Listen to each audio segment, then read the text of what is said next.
2 of Tennessee high school football is unofficially our hottest on record. Triple-digit temperatures across the state this week. Teams were practicing at 5 in the morning, but Friday nights are just the same. And we got a Williamson County battle for you tonight on the Tennessee Army National Guard's Friday Night Rivals, presented by Bart Durham Injury Law as the back-to-back state runner-up Page Patriots visit the Independence Eagles here in Thompson Station tonight. My name's Max Hers, along with former Clarksville High School and Vanderbilt offensive lineman Bruno Reagan. Bruno, it is hot, but we're going to play some high school ball. Absolutely, but we're built for this, Max. Everyone knows you and I are 100% built for this weather, just like these players. Let's start with our keys to the game tonight for both teams, brought to you by Action Nissan. First up for Page, 3 starting quarterbacks in 3 years. No problem as they try to get back to Chattanooga for the 3rd year in a row. Their senior quarterback, Jonathan Palmer, says, we just got talent out here in Rutherville. Absolutely. Page has people all over the field. One of them is Ethan Cunningham. He rushed for 22 attempts last week with 107 yards and 1 touchdown. Look for Page to control the ground and air it out over the air. Page is one of 5A's best. Indy is a 6A school, but they don't have the size that most 6A teams do right now. Their senior quarterback, Luke McNeely, said, we have to use our brains instead of our physical attributes if we want to beat these teams. Absolutely. Look for early adjustments. That's 100% going to be the game plan. Sometimes if a talent adjustment isn't in your way, you have to fish out for what works, and when you find it, nail it. Page and Indy tonight, and we got lots of great players in this Williamson County game, as we do at every public school in this county. First up in our key players to watch from the Page Patriots, their 3rd-year starting running back, who Bruno already mentioned, Ethan Cunningham, has plenty of great tape on his resume already. And important enough, he controls the time of possession with his average. He's a very efficient runner. He can break off that big play, but one of his big strengths is he extends drives and keeps the other offense off the field. On the independent side, Steele Katina is their best athlete on both sides of the ball. He was great on defense at safety last week. They want to get him the ball more on offense at receiver here in week 2. Absolutely. He didn't register a reception last week. We're clear at the change if Independence has any chance of winning this game against the talented Page team. Page has been to Chattanooga the last 2 years. Independence is looking to build back up there. He's Bruno Reagan. I'm Max Hers. Here's our sideline reporter, Sammy Kincaid. Max, you mentioned it is very hot out here. Right now it's 92 degrees, but it feels like 98. Both teams were practicing at 5 a.m. every single day this week. So this heat is something that they're going to have to adjust to. Page, they had 6 players out on Wednesday with strep throat. So a lot of these players, their bodies aren't 100%. And while the Bart Durham Injury Law Injury Report is a small list, that's something to be watching for tonight, that these players stay hydrated and healthy so the list does stay small. The injury report, it is only on the Page side. You have O'Connell, who is out with a lingering injury and is more precautionary, they're saying, for this week. But you also have Connor Kalkman out with a torn labrum, and that is your Bart Durham Injury Law Injury Report. Max, back to you. Thank you, Sammy. It is hot, but it is high school football season. It's also senior night here in August at Indy for their home opener. The Indy Eagles and the Page Patriots coming your way next on the Tennessee Army National Guard's MyTV 30 Friday Night Rivals, presented by Bart Durham Injury Law. The Indy Eagles lost to Oakland in their opener last week, but they're looking to give Page the boot on their home field tonight. The Patriots hit a 2-point conversion in overtime to beat Giles County on the road to start their 3rd straight look towards Chattanooga. We're in Thompson Station with Indy Nation for Indy and Page tonight. Let's go down to midfield for the Tennessee Army National Guard coin toss with our head official, Alec Calvert.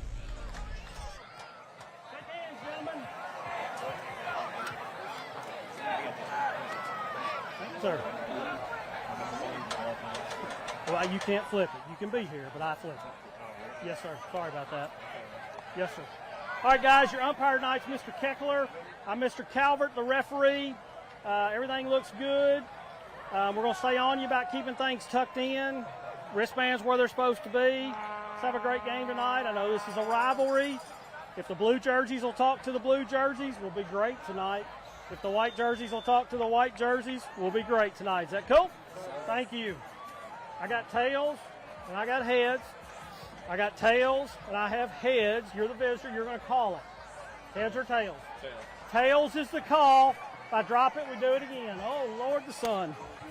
After a false flip, it is Indy Eagle football, and we are underway with a kick return by Torrey King, who gets walloped inside the 20. And that is where the Independence Eagles will get it going. They took on the best public school team in the state, Oakland, last week. Got down quickly, 19-0, then 26-0. Lost 34-14. It's a unique year for Indy, Bruno. Cody Pagach was supposed to be their senior quarterback. He's now playing at Alcoa. So they had two senior athletes they wanted to try there. Luke McNeely gets the nod. Absolutely. And look for them, there's potential they get both playing time. But if one starts to get hot or have success, they might just land with one. So we'll see as the game goes on. McNeely and Steele Katina split time there over the summer. McNeely, the transfer from Summit in his second year at Indy, part of their state runner-up team a couple of years ago, won the battle. Only threw 5 passes last week. And what's a run-heavy offense for Independence because of personnel under second-year head coach Scott Stidham. And Page knows a lot of what's coming, and they knock the football out. Let's go. The ball is down, but it is Page football. A takeaway on the first play of the night for the Patriots. Number 11, Clay Davis on the carry. Let's take a look right here. It looks like Page read the ball really well. Yup. If you're going to run that gap scheme, you have to operate with that. Either that edge is blocked, or you have to sell the read better. He comes off clean on the edge and forces that ball. 19-yard line. It's Eric Hazard, the star junior outside linebacker, who forced and recovered the fumble. So one snap in, Page gets the football in the red zone. And their right tackle, Austin Johnson, needs to go fix his equipment. So the Patriots are on the field. Third starting quarterback in 3 years for Page. It's senior Jonathan Palmer, who last week was 10 for 15 for 163 yards and a touchdown in a win over Giles County. He will split time with William Weebush, who will play receiver when he's not at Q. Page in the white, Indy in the blue. One play in, a turnover already for the Patriot defense. Ethan Cunningham, the star running back there in the pistol, gets the handoff left. Cunningham hit hard and knocked down by Justice Duarte. Indy has an answer. Let's meet the starting offense for Page, brought to you by BMC Metalworks. Palmer and Cunningham. Weebush at receiver, who'll run out of the quarterback spot as well. Calvin Katarba, McLean Copeland, and Henry Kaysen, the other 3 receivers. Jake Rathbone, Caleb Meeks, Ryan Kowalski, his identical twin Kyle Kowalski, and Austin A.J. Johnson, the right tackle for Page, who is without their senior left tackle, Ronan O'Connell, who's committed to Clemson, out tonight with an injury. I said if this was a region game or a playoff game, he certainly could have played, but it's a lingering injury that he brought into the football season. Did not play last week, will not play again tonight. Ronan O'Connell will not.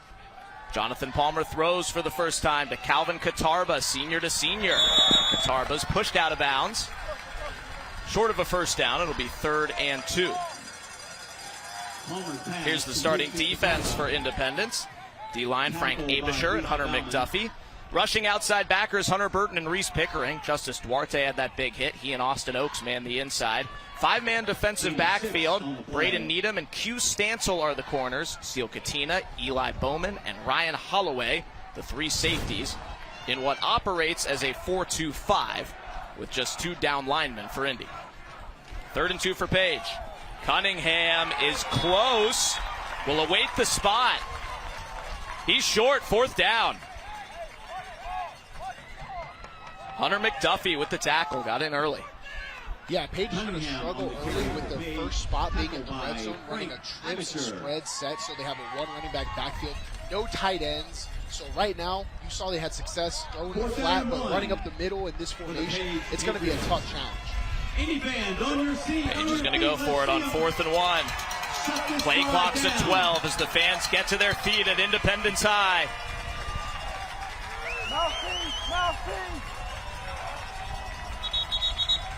A whistle.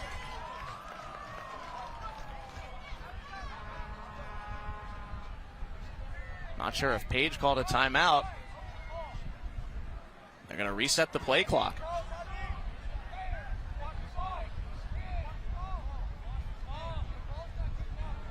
Not sure what caused the stoppage there, but the play clock was down at 2. Seems to be a common theme in our games, Max, is the referees need some time to adjust too. 4th and 1. Ethan Cunningham falls forward.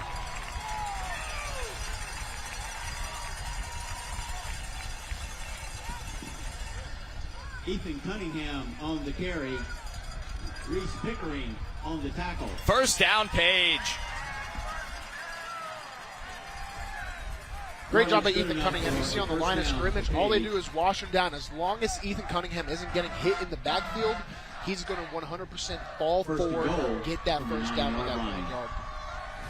Two pregame players to watch came together there as Steele Katina got the early contact on Ethan Cunningham. But they pick up the 4th and 1, and it's now 1st and goal for Page.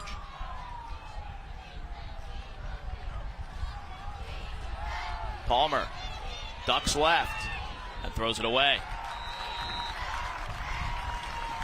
Jonathan Palmer, the nephew of former NFL quarterback Carson Palmer, grew up in Baltimore, moved here to start his sophomore season, gets a chance to start as a senior, and he's happy to share the job. He says between he and William Weebush, the athletic running quarterback, I don't know how teams are going to stop us.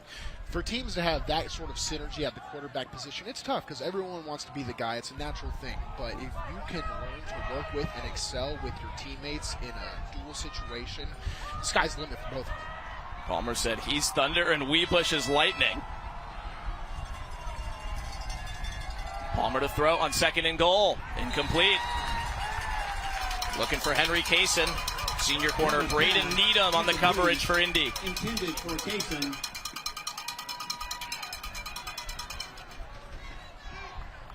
Palmer's looking a little frustrated with the play calling here, but I think he has the right idea. He's trying to hit that curl route, give it low so the receiver can fall for some separation, get away from the defensive back. I think Page is just lacking on their execution here to score in this red zone opportunity. There's head coach Charles Rathbone with a couple of his offensive assistants over on the Page sideline, 11th year head coach. Got his boys to state back-to-back years. 3rd and goal to the end zone. Incomplete. Looking for Kaysen, and again it was Needham on him. Palmer's pass, incomplete. 4th and goal, and Page brings on the field goal squad. Braden Needham on the coverage. 4th down and 9. This is just a great job by the Independence defense. You see right there, they bring the dog blitz. That's the Mike coming in. It forces Palmer to throw that ball.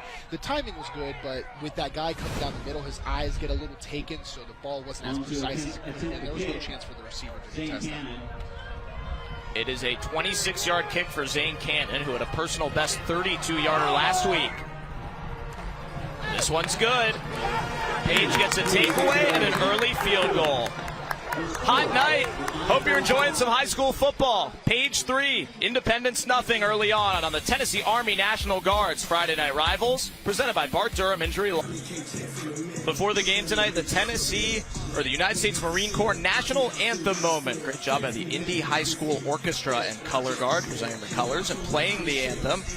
Bruno, it doesn't get much more patriotic than this. The Patriots and the Independence Eagles here on Declaration Way in Thompson Station. Yeah, I love how everyone always steals the old-fashioned Patriot on the helmet. That's one of my personal favorite sports. Max Scherz, Bruno Reagan, Sammy Kincaid here. That scoring drive, a short one after the takeaway, brought to you by Wilson Bank and Trust. Started at the 19, settled for 3. Yeah, that was a tough one. It's really interesting because most head coaches, offensive coordinators, what they want to do is they pre-script their first drive to get their team in a groove. But when you get the ball in the red zone football is totally different from midfield. There's a lot of different timing and spacing. So I think Page just needs a normal drive to kind of get in their groove. Zane Cannon hit the field goal. He'll kick it back off to Indy, who fumbled on their first offensive snap of the game. Sophomore running back Torrey King stepped into the end zone. So that's a touchback. So the Indy offense will retake the field after a giveaway on their first snap. They got down early last week, Bruno, 19-0 after 1. And here's their crew coming back for week number 2. Brought to you by BMC Metalworks, the Indy Eagles starting offensive lineup. Luke McNeely, the quarterback. Clay Davis, the running back. Braden Needham, Cole Rollmine, Camden Howard, and Steele Katina, the 4 receivers. 2 sophomores on the O-line, including left tackle Siler Green and center Caden Liebler. Trevor Condra, the left guard. Miles Matheny, the right guard. And our scholar athlete today, Houston Upchurch, the right tackle. For Indy in the blue unis. And some movement.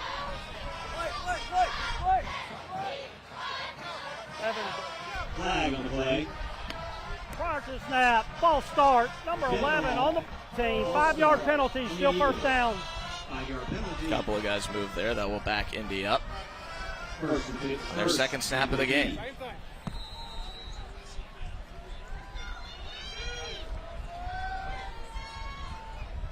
It's Torrey King in the backfield after Clay Davis fumbled on his first opportunity. It's King. Lost the football. Tried to go on the end around, and Indy able to fall on it as Braden Needham got it coming off the edge. Here's the starting defense for the Page Patriots. Nearly forced their second turnover as many snaps, and the 3-4 up front, Eli Whitson, Omar Anderson, and Jake Rathbone. Sean Cunningham, the sophomore, had a great first varsity start last week. Caden Walker, Brendan Ains, and Eric Hazard are proven star linebackers. The defensive backfield, William Weebush, Knight Wilson, Hudson Amison, and Justin Bruce for the Patriots. Loss of 5 more. It's 2nd and 20. McNeely keeps it, pitches, trying to get Romine open, and Page is all over it. It is a run-heavy offense, Bruno, and Luke McNeely told us this week they don't have the size to compete with teams like Page, so they have to use their athleticism and make the defense wrong. Well, the defense has been right so far. In the triple option, it's kind of in the football rock, paper, scissors. If you're playing against a more talented team, sometimes the triple option does allow enough misdirection. But if the other team is talented and disciplined with their eyes and their footwork and their reads, it can get shut down pretty easily, like we're seeing right now, Max. 3rd down and 24.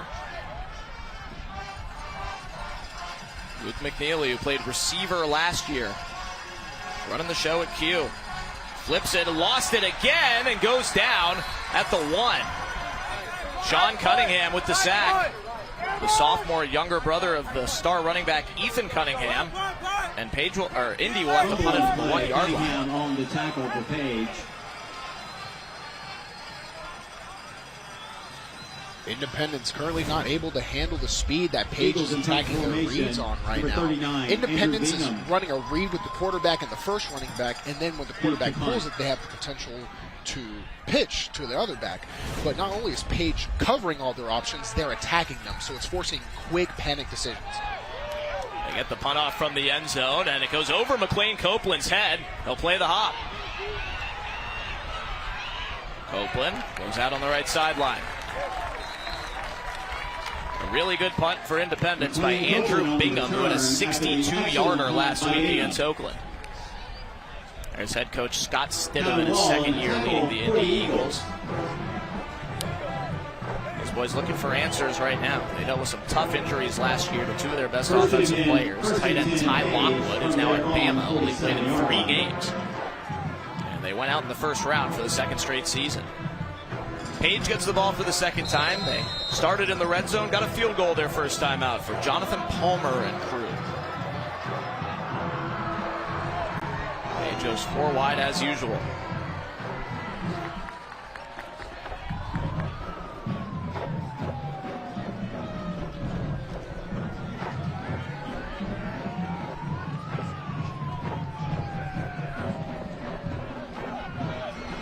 Tarba in motion. Whistle as the play clock expired, but Page got a timeout first. Timeout called by the Patriots. We'll take the timeout with them. 3-0 Page in this Williamson County battle here on MyTV 30. We are at Thompson Station here in Williamson County. Page Patriots start their drive close to midfield, up 3-0. Jonathan Palmer deep, and a miscommunication as Isaac Power went over the middle. Max Hers with former Clarksville High School and Vanderbilt offensive lineman Bruno Reagan. You just saw Sammy Kincaid. Page has come out throwing. Yeah, but Independence is responding really well. They're getting a lot of second-level action. The linebackers are showing dog blitzes, backing out into coverage really, really well, and the Independence front 4 are rushing against six offensive protectors and getting to Palmer. So Page needs to tighten up, maybe hit some quicker reads on the flat. Started their first drive in the red zone and got a field goal after forcing a fumble on Indy's first snap. Palmer ready to throw again. Runs left. Palmer puts his nose down and gets tripped up by Justice Duarte. Bring up 3rd down. Palmer ran for their game-winning two-point conversion in overtime last week to beat Giles County. He's not the running quarterback, but he puts his body on the line. Sometimes it's what you have to do. If you're quarterback, especially in this game, you have to be able to work with your feet. I've seen some of the slowest, least athletic quarterbacks make some plays when the opportunity affords them. Not saying that's Palmer, but he will have to show some on his feet if they want to be successful. There's Charles Rathbone, the Page Patriot head coach.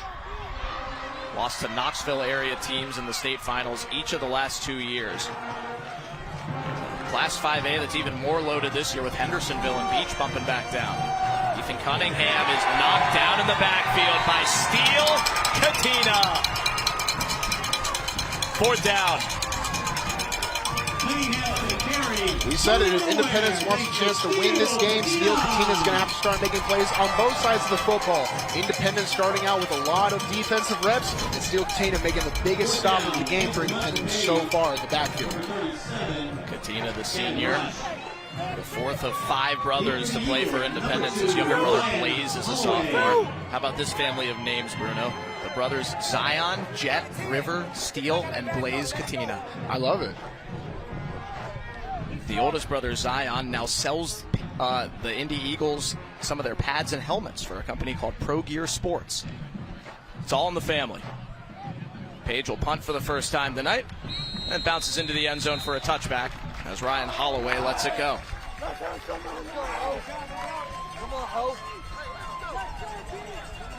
Let's go down to Sammy Kincaid. Hey, Max, you're just talking about the brothers Steele and Blaze Katina, and their uncle is actually the character coach for Independence. And I was talking to Coach Steele before this week, and he was saying, I'm honestly a little nervous to have Blaze and Steele go up against each other because Blaze is a little bit bigger than Steele, and I'm kind of worried he's going to take out his big brother. So that was a little funny joke that they had leading up to today's game, but Steele had a huge hit just then. The Katina family is such a big part of this program. 5 brothers will set up your football team pretty well. Steele not on the field for this first offensive snap. We'll see him play a lot of receiver tonight. They want to get him the ball on offense. Trying to get their best playmakers the ball in creative ways. 3rd drive for Indy. Luke McNeely hands off to Peyton Greathouse, but a whistle before the snap. Prior to snap, false start on Independence, number 77. That's a 5-yard penalty, still first down. So Indy will go from behind the chains again, Bruno. One of the big drive killers. As a coach, you're always going to stress, don't be the one to kill your own drives. Force them to do it. But Independence has struggled to start a drive on the opposite side of the chains.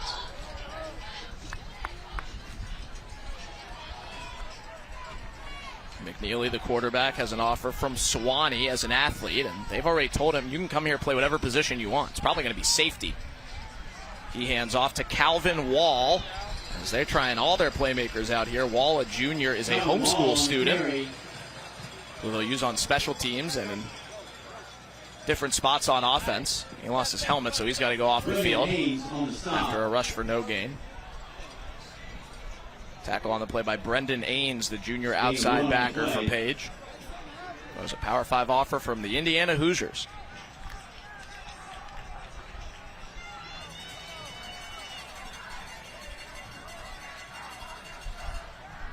Gain of 1, 2nd and 14. McNeely hands to Peyton Greathouse. The senior who moved here this spring from New Mexico gets dropped hard by Hudson Amison. Number 3, Peyton Greenhouse on the carry. Max, we talked about before the game started, Independence is going to have to win with their brains. They're going to have to win with their schemes. But at a certain point, you see that they're trying to get the ball to too many people, and none of them are offering any sort of production right now. Independence needs to find something that works and really start to pound it and stick with it. Amison, a 2-year starter in the defensive backfield with that big hit.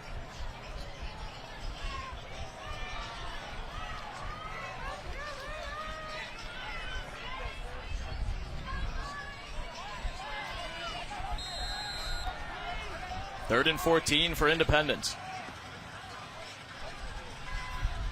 McNeely to throw for the first time. Lets it fly. Broken up. 3rd and 14 for the Eagles. It's Amison again with the breakup. As Indy looked long on their first throw. Broken up by Amison. It was a decent enough pass, but Page has the athletic ability in the backfield to really match him. I think Independent's offensive line right now is also struggling to protect, but you're going to struggle to protect if you're in a 3rd and 14 situation every single time because the defense knows what's coming. They can scheme out blitzes, or sometimes just going base can surprise you on an offensive system. So right now, Independent's number one key, stop going on 1st and long and start chipping away at the 1st down. Andrew Bingham punting to McLean Copeland as Page gets the football back. Bounce in Page's favor. Down right at midfield by the quarterback, McNeely.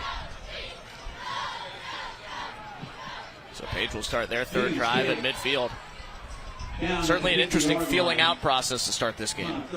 Yeah, Independence is looking for something that works. I was expecting Page to have maybe a good scripted that they could be efficient with, but they're also struggling with their own penalties. I think they're also struggling with a lack of some players on the field right now. So I think Page is going to really pick it up as we go, just working what we've already seen, hitting some of the flat, maybe the big play for Palmer. But Independence on the defense is doing a great job of bringing not one but 2 backers on a lot of blitzes, keeping the offensive line of Page guessing. Page in the white from Rudderville down in Franklin, the unincorporated area of Rudderville, and they take a whole lot of pride in down there.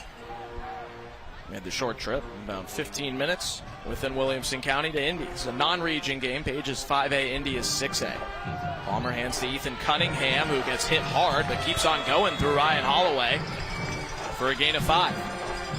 Cunningham last week had 22 carries against Giles County for 107 yards and a touchdown.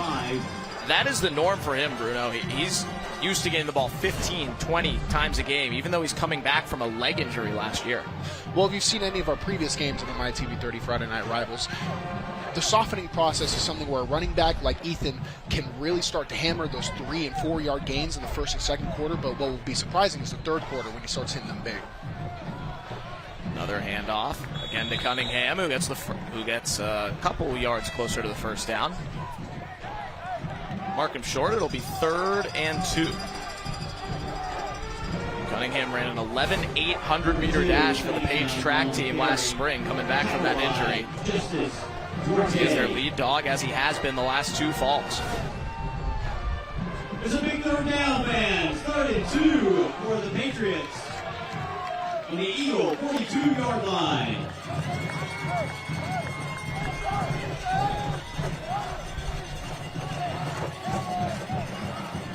Third and 2. Grayson Chisholm is the H-back. They'll move everybody left for Cunningham to shuffle up the middle and pick up a 1st down. Cunningham. That is a BMC Metalworks 1st down.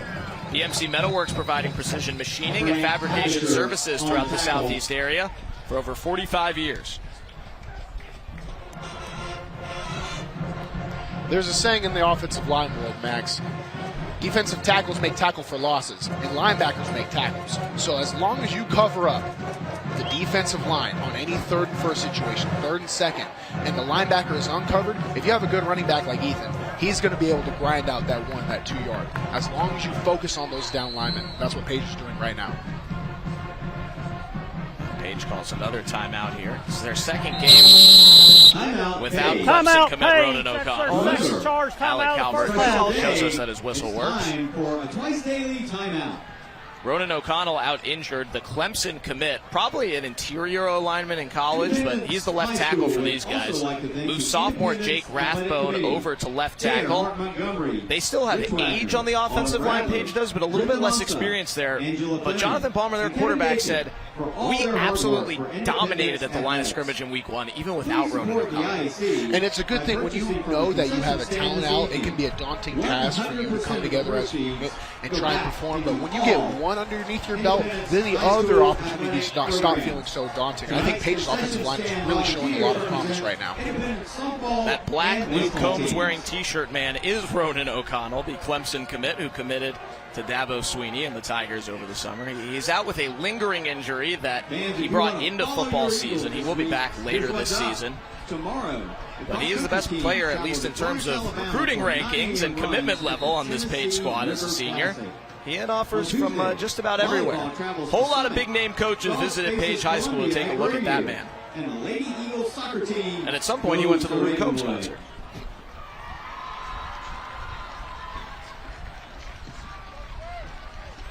So Page down to just one timeout here in the first half. The Eagles, 38 And he used them both on first down snaps so far.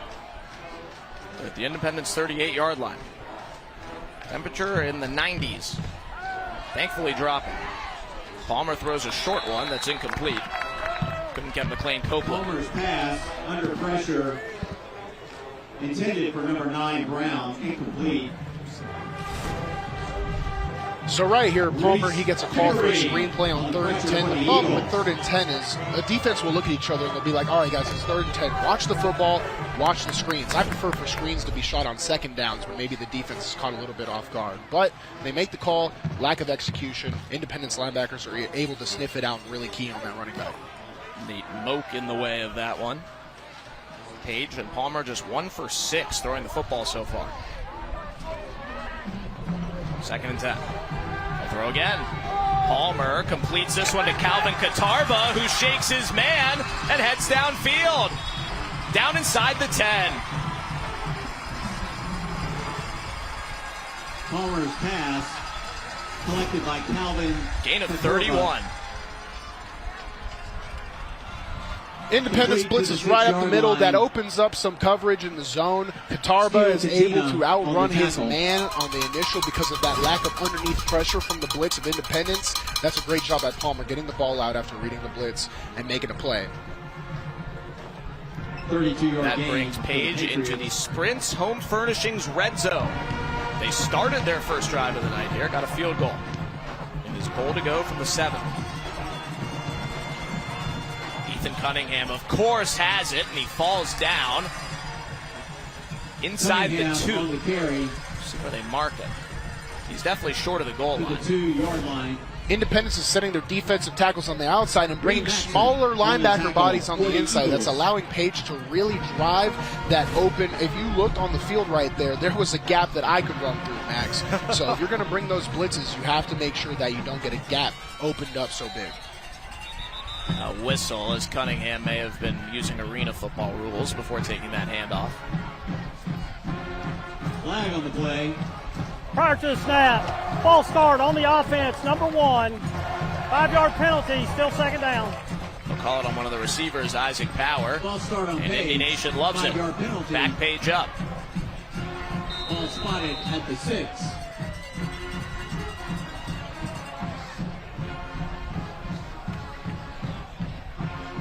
These teams met each of the last 2 seasons in non-region games, as it is this year.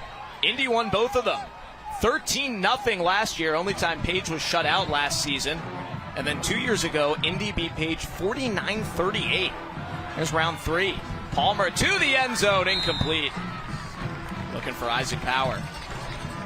Under pressure. Coverage by Taylor pass, Lawrence. Incomplete. This was a great scramble. Throw, vision, and footwork. You see how he plants on the rush, is able to see his receiver, and he creates space, but Power needs to come down with that football. Anytime the ball touches your fingertips, it should be a catch, Max.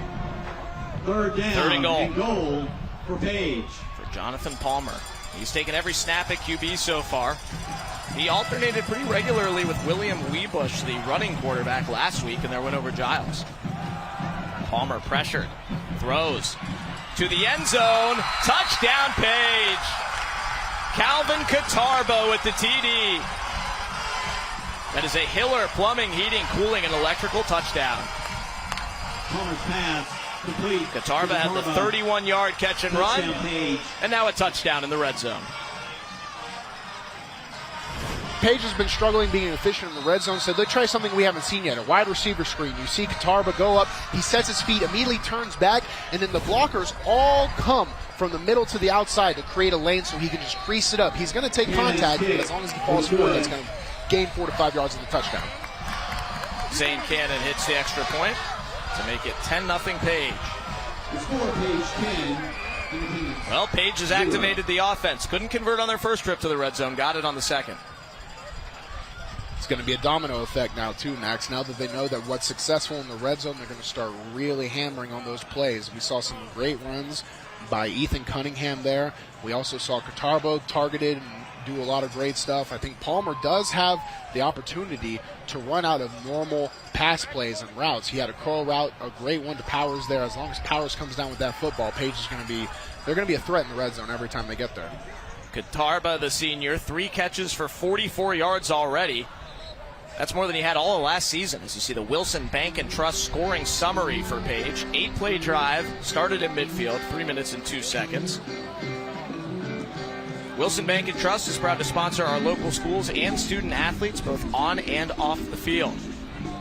Senior to senior, Jonathan Palmer to Calvin Catarba for Page, who won a nail-biter last week that their players seem to agree probably shouldn't have gotten to overtime.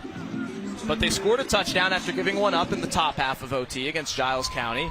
They went out for the extra point to tie the game. Got a pre-snap penalty against the other team. They said, hey, we're going for 2.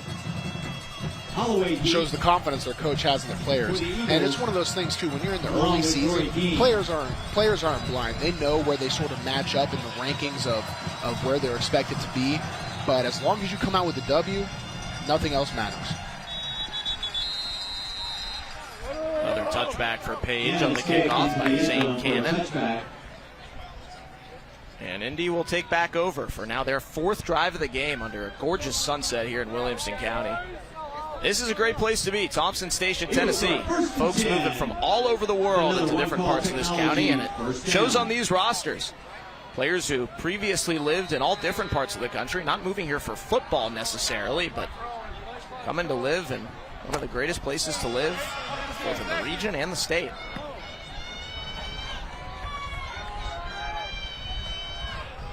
Luke McNeely transferred schools a couple years ago. He didn't come too far. He came from Summit, just up the road in Spring Hill.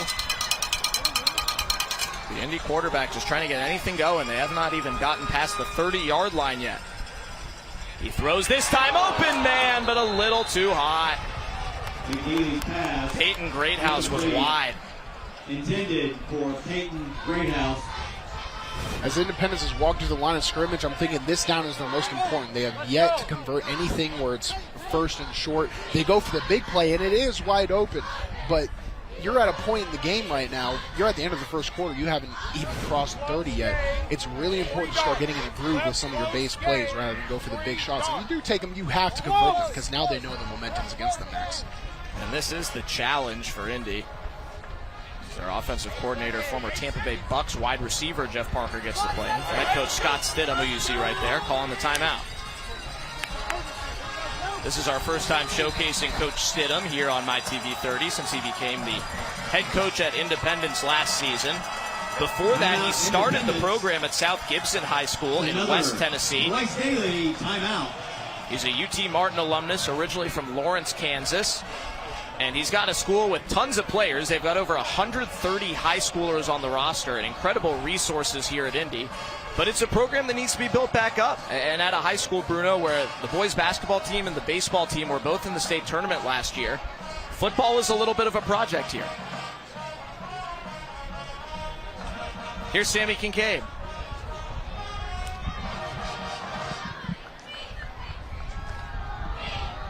We'll check in with Sammy in just a bit. As Independence took their first time out of the game. And speaking to what you said earlier, Max, about the high school being a project, the football team, especially when there's a lot of success in other sports, I've been around the mid-state area. I've seen Independence, and I've seen the success they've had in other sports. And they've also had great seasons in football. But football is sort of the program that everyone wants to be a part of. We already said it, 130 students on their varsity roster right now. It just comes with a breakthrough. It takes one big game to start a culture change. It takes one big game. And this could be that big game, but they need to find some efficiency on offense, which is also part of their culture issue right now. They have not been to the state quarterfinals since they lost the state championship game in 2016 to end a 14-1 season. Handoff on the end around, and Page is getting whatever they want. Caden Walker slings Cole Romine down here in the final minute of the first quarter. Romine on the carry. Walker. We've seen the Page defense at their best so far, Bruno. They're hunting. They're getting to the football. I think they can just read what Independence is trying to do really well. Independence is running out of a lot of open backfield where there's no running back beside the quarterback and one person in the backfield that goes into motion. When that motion starts, it's easy to tell that there's only one place the running back can go after that motion, which is one side of the field. And those backside linebackers are able to force action to the front side and create these big-time plays. 3rd and 10. Luke McNeely throws. Has Peyton Curtin, but short of the first down. McNeely's pass complete to Peyton So Indy Curtin. does have their first completion, but they'll face 4th down and 3 to start the second quarter. Sean Cunningham on the tackle. The Patriots hit the road and look good in the first quarter of week 2. An early turnover forced, a field goal, and a touchdown for the Patriots. It's senior night here at Indy. Home opener is senior night. Honored tons of great seniors from fall sports, cheer, and band. 10-0 Page after 1. Back in Thompson Station, Tennessee tonight, Independence High School is celebrating their 20th anniversary this fall. So big shout out to everybody in Indy Nation who's been welcoming to us on our first visit here. And I think 5 years since we've been here for a home game. My name's Max Scherz with Bruno Reagan, Sammy Kincaid down on the field. Indy facing a 4th and 3, but they will bring the punt team on here deep in their own territory. 10-0 Page in the white uniforms as we start the second quarter. Andrew Bingham will punt it again to McLean Copeland. First 2 punts have been great for Bingham as advertised. Copeland will try and play the bounce, get his first true shot at a return from the 25. Copeland, the junior playmaker, splits the gap and hits the right sideline and is pushed out around midfield by Blaze Katina. Bingham. 25-yard return for Copeland, and Page will start around midfield once again. You see Copeland has a different gear when he gets the ball in his hands. Independence, they make a mistake that's usual at the high school level on special teams. They're trying to set their feet too much and they stop their movement. So that way when Page returns that ball, they're on a different speed, and all it takes is just one quick run up the middle to turn that 5-yard gain into 20. Now they have great field position. Copeland saw his role increase down the stretch last year as receiver Max Collins was injured. Showed some speed at punt return as a sophomore. Does it again tonight as a junior in game number 2. Jonathan Palmer back on the field. Hands to Cunningham, who's going nowhere. Reese Pickering, who had the team's only sack last week, gets home. Number 33, Reese Pickering on the tackle. Page is trying to hit on this gap scheme, but the problem with gap scheme you see right there on the puller side. If the backside linebacker is able to read that puller and shoot off of his hip, he's going to have open access to the running back, and that offers a TFL right there. Pickering a sack and a tackle for loss last week against Oakland. Senior outside backer. And what they call a 4-2-5. You see the 2 outside backers are part of that 4-man front. They're rushing almost every play. Pass right, caught by Copeland, who's ridden hard out of bounds by Ryan Holloway. Palmer's pass. That'll bring up 3rd down and 5. 5-yard gain. Ryan Holloway on the tackle. Holloway, the senior, one of the players who head coach Scott Stidham brought with him to Williamson County Football Media Day earlier this month. Represented the boys well, along with Luke McNeely. Doing interviews is hard, Bruno. These guys are good at it. Better than we were when I was growing up. I know that this social media age, they're trained up now. 3rd and 5. Palmer on play action. Faces the rush. Throws it deep down the field and broken up by Braden Needham. Needham, another one of those senior leaders. Forces 4th down. High-level football play on all fronts. Great protection by Page. Great job by Palmer to step it up. Keep his eyes downfield. Throws a really good football, but also well covered by number 5 of Independence right there. 100% able to just stay tight, get his hands up. Brandon Needham able to force the 4th down. Page well punt. Gavin Rush been busy so far.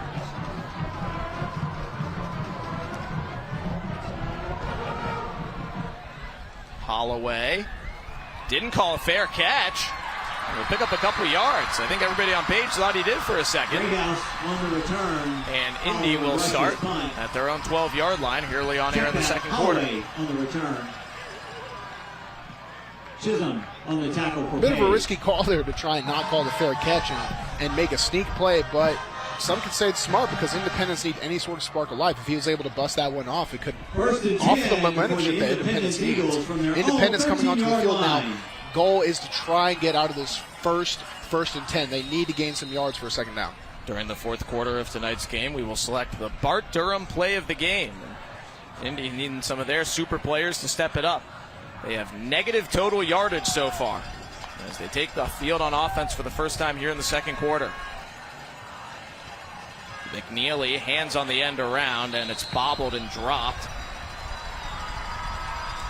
for another loss. And trying to involve even more guys. That's sophomore Braxton Alexander on the touch. They brought in nearly every playmaker they have to try and touch the football, other than Steele Katina, who we've seen make some big plays on defense. But they've tried Needham, they've tried Howard, they've tried Romine, Greathouse, King, and Davis, along with the quarterback McNeely, and now Braxton Alexander. Still negative total yardage and a loss of 6 there.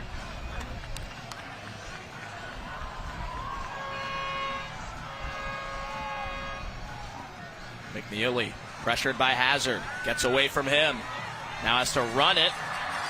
Able to fall forward, get back the lost yardage from the last snap. For a gain of 7. 3rd and 9.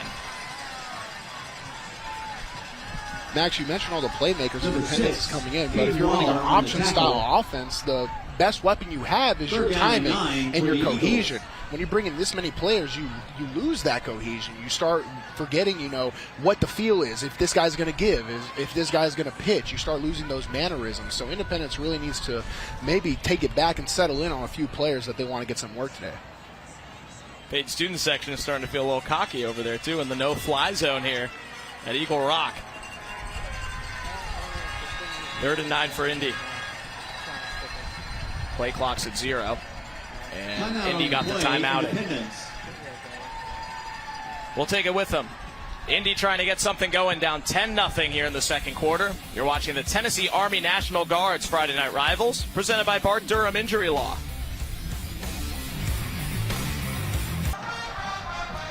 Page student section feeling good, up 10-0 here in the second quarter at Indy on the Tennessee Army National Guard's Friday Night Rivals, presented by Bart Durham Injury Law. Stay tuned for the South College halftime report. We'll have this week's Rackley Roofing Scholar athletes, participating school administrator interviews, highlights, and more. South College, where dreams find direction. Sammy Kincaid will talk to both schools' principals on a big day here at Indy High, their 20th anniversary pep rally earlier this morning. Inside, I hope. There is the Indy student section, which if you've been to a Nashville SC game at the new stadium, they have the same type of bleachers that they have in the crazy supporters section at soccer, which is no bleachers. If you're an Indy student, you're at the football game and you stand. Their boys have 3rd and 9. Luke McNeely on a designed run, gets the left edge and leaps for a first down. McNeely with a design keeper. I think he had the first already, but why not get the style points for Indy's first down of the game? Style points aren't worthless, especially if you're Independence right now. They need absolutely anything. McNeely finds the hole and says, I'll do it myself. McNeely with the ups. He is an athlete. He is not a born-to-be quarterback type guy. And his head coach, Scott Stidham, will say that even in front of him. And they all take it as a compliment. We're athletes. We might not have a true QB. They got a UA local 572 first down. Hand off to Peyton Greathouse, who they will use in some unconventional ways. The senior moved here in March from New Mexico. Number 3, Greathouse on the carry. He's a senior. He had his senior night earlier tonight on week 1. His first home game here is his senior night. And he's the one that gets the first positive yardage on a first down I think I've seen all game. So shout out. Greathouse. Greathouse, a heralded player in New Mexico, went to Artesia High School, lived in Roswell, close to Area 51, and he believes that there are aliens in Area 51, and he lived right there. I wonder if he went to the raid they had. They also said on his senior night announcement that his goals are to continue the family business. And coming from Area 51, who knows what that is? Our producer, Dean McCondishi, sees some shady stuff as Braden Needham gets the football. Number 5, Braden Needham. Isaac Needham had 2 rushes for 19 yards. Of course, we've seen him make plays on D as Hudson Amison is down hurt.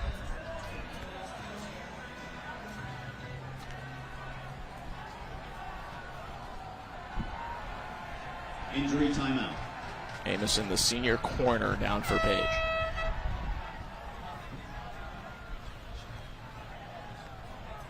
Independence is starting to find some life on their offense. They're starting to get ahead of the sticks. Now they're getting into second and third and shorts. Take another look here at the injury, Bruno. Amison, number 4 in white, will be around the tackle.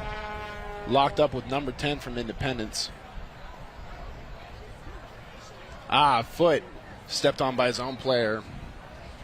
That's one of the worst. You can play without a hand, but I'll tell you, the pain is like no other on those smaller parts of the body.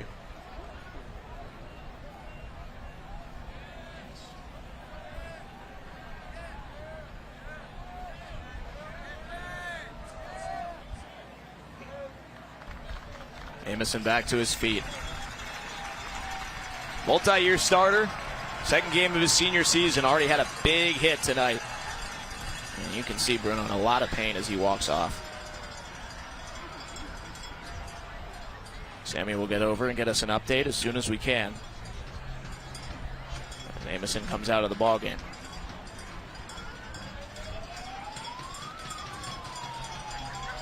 It was certainly a different week for these teams, Bruno, because of the triple-digit temperatures. Both of these schools practiced in the morning, which some schools do all the time, but Williamson County schedules aren't built for that. They went from 5 to 7 a.m., then went to class at 7:45. I was a morning believer, too. At Vanderbilt, we were one of the first teams to do that at the college football level. It wasn't as crazy as 5 a.m., but we had some 6 and 7 a.m. starts, and it is a game changer. But you do have to prepare a little bit differently because it's cooler. You're not practicing in that intense heat, the afternoon heat. And now I think you're starting to see that it took some adjustment. Good run stuff by Page, clogging the middle on 3rd and 1 to bring up 4th down. And Indy's got a decision here, Bruno. Duarte on the carry, loss on the play. I would like to see the punt, Max. This is bad field position if you don't convert here. And the game is close enough to where I think you can still go blow for blow in conventional football. You don't have to do anything crazy like 4th downs from your own 35. Indy has had 8 different players rush the football so far. That was the 8th, Justice Duarte, who normally only plays defense at linebacker. They're trying everything they can to get the run game going, but they will punt for the 4th time on 5 drives, and the other time they fumbled it away. Andrew Bingham's been busy, and he's been great kicking the ball. Copeland, another chance at a return. McLean Copeland for Page, stiff arms a man and hops out of bounds. Well, Bruno, this game's really been the same from the jump. Great field position for Page, but Indy's been able to keep it within 2 possessions. Yeah, there was a lack of conversion from Page in their first red zone appearances. You know, they still got points on the board, which is good, but once you get on that 5, that 10-yard, you need those touchdowns. Where Page is really shining those, their special teams. I think Independence, they're having good long punts, but that's a double-edged sword because that gives space for a return. Now Page is able to start with pretty decent field position. Anytime you start in front of the 35, your chances of scoring go exponentially up. Reminder, stay tuned for the South College halftime report with Sammy Kincaid coming up next. South College is where dreams find direction. Jonathan Palmer with the screen to Ethan Cunningham for Page. Won't get far.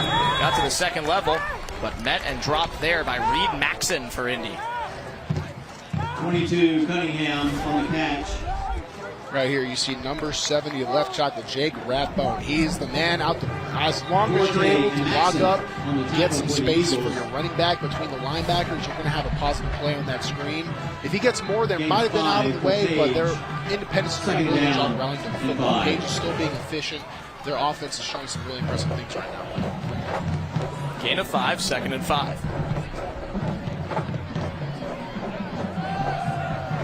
Palmer hands off to Presley Cozart, who gets his first touch of the game, the junior backup running back, and it's Maxson in there again. He started it, Connor McDuffie finished it. 3rd down. By Reed Maxson. In their run game, Page is really sticking on this counter. That's where they pull two people. The guard typically either a backside tackle or a backside halfback. But Independence is doing a good job. They don't attack it on the front side head-to-head. They attack it on the backside where they try and slice through the wall. And you'll give up 1 or 2 yards, but if you're able to sneak back there, it's not enough for them to really be in 4-down territory in this field position. Cunningham back on the field for 3rd and 4. Jonathan Palmer throws. It is caught by Katarba, but short of a first down. Eli Bowman came up. Pass called by Katarba. 4th down and Gain 2. 4th down and 2 for Page. Eli Bauman on the tackle.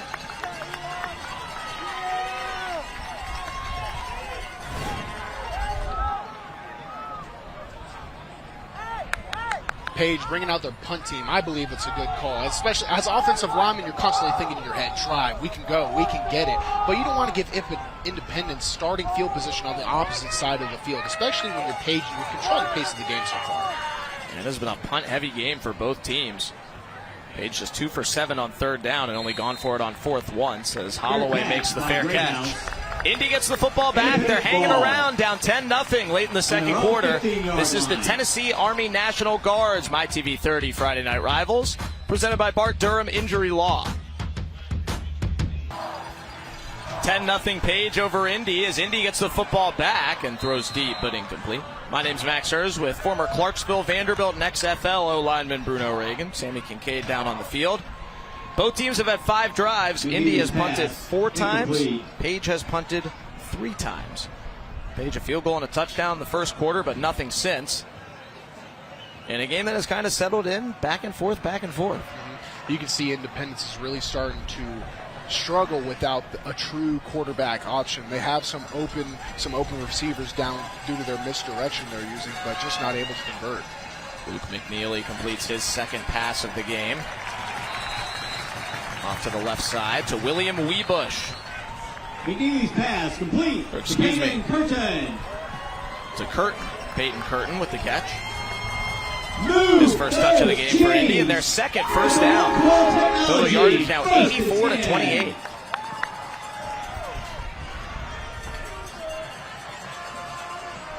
It's a UA Local 572 first down. UA Local 572 is the premier trainer of workers in all aspects of the piping, plumbing, welding, and HVAC industries. Just the 2nd first down for Indy on their 6th drive of the football game. McNeely gives to Peyton Greathouse, who's dropped for a big loss by Knight Wilson. Never even got him down, but it didn't matter. The sophomore safety with the TFL. Page is attacking on the edges. If you see Page's linebackers, they're not even taking a step up. They're reading that backfield action and immediately hightailing it to the side. And if they're able to mirror the running back and keep him going lateral instead of vertical, you're going to get these very large TFLs. A 1 to 2 yard TFL is one thing. 5-yard TFL, that's a drive killer, Max. Knight Wilson started from day 1 as a freshman at safety last year. A member of our prestigious MyTV 30 all-name team. Knight is his mom's maiden name. But he led with his sword right there for a loss of 4 or 5. And a whistle and a timeout. It's their 3rd and final timeout of the half. Called by Indy. For a twice daily timeout. Oh, Bruno, week 2 for these teams. Indy lost big last week to Oakland. They got down 26-0, ended up losing 34-14. Page coming off a 12-3 season, went to overtime and won on the road at Giles County 35-34. So teams coming off of very different experiences in week 1 come together here in week 2. And Independence, really, in my eyes, isn't too far away from the level that Page is currently playing at. I think Page might be playing down to Independence's level, but Independence is struggling from operational issues. Things that have nothing to do with talent whatsoever. They're failing on a lot of their triple option, their 2nd and 3rd reads where the ball comes out. They're really just living behind the sticks, and it's not even a matter of can we win the football game with this style. It's can we not get blown out. They need to fix these extremely back. Right now they're at 2nd and 15. You can't win a football game from this down and distance. And that was what head coach Scott Stidham said was a big part of their problem last week. Losses on first down and being unable to make up for those mistakes that are correctable. So far they've continued here in week 2. 2nd and 14 as we move towards halftime. McNeely trying to spin away, trying to throw it right-handed. Who's got the football? Page has it. Eric Hazard recovers the fumble inside the 5. Recovered by Page. Caden Walker forced it with the pressure, and the Page backers get their second takeaway of the night. The best offense on the field all night is the Page defense. These guys are all over. They're bringing pressure. They're ball hunting. You see right there, he brings the quarterback down with him, which allows them to not convert the fumble back into their possession. And now Page is in another extremely short red zone scoring position. Two of those star linebackers came together. Caden Walker forced the fumble with the pressure. Eric Hazard got on it. He can kick, he can recover fumbles, he can do everything. There's a Hazard in the backfield after Caden Walker had the initial strip sack. The offense back on. Ethan Cunningham dives forward. He's short. Second and goal from inside the 1. If I'm Page, I'm going back to Ethan Cunningham. Right now, I think the heat is starting to affect. It's starting to bring in that, what I call the softening process, a little early into this game. Independence isn't hitting the ball, the line of scrimmage, nearly as hard as they have been. They've been bringing a lot of dog blitzes, a lot of fire blitzes, where they go outside and bring their big boys into the middle. Right now, Page is controlling the line of scrimmage and allowing Ethan to get a full head of steam as he goes for this touchdown drive right here. Cunningham again. Met at the goal line. Touchdown, Page.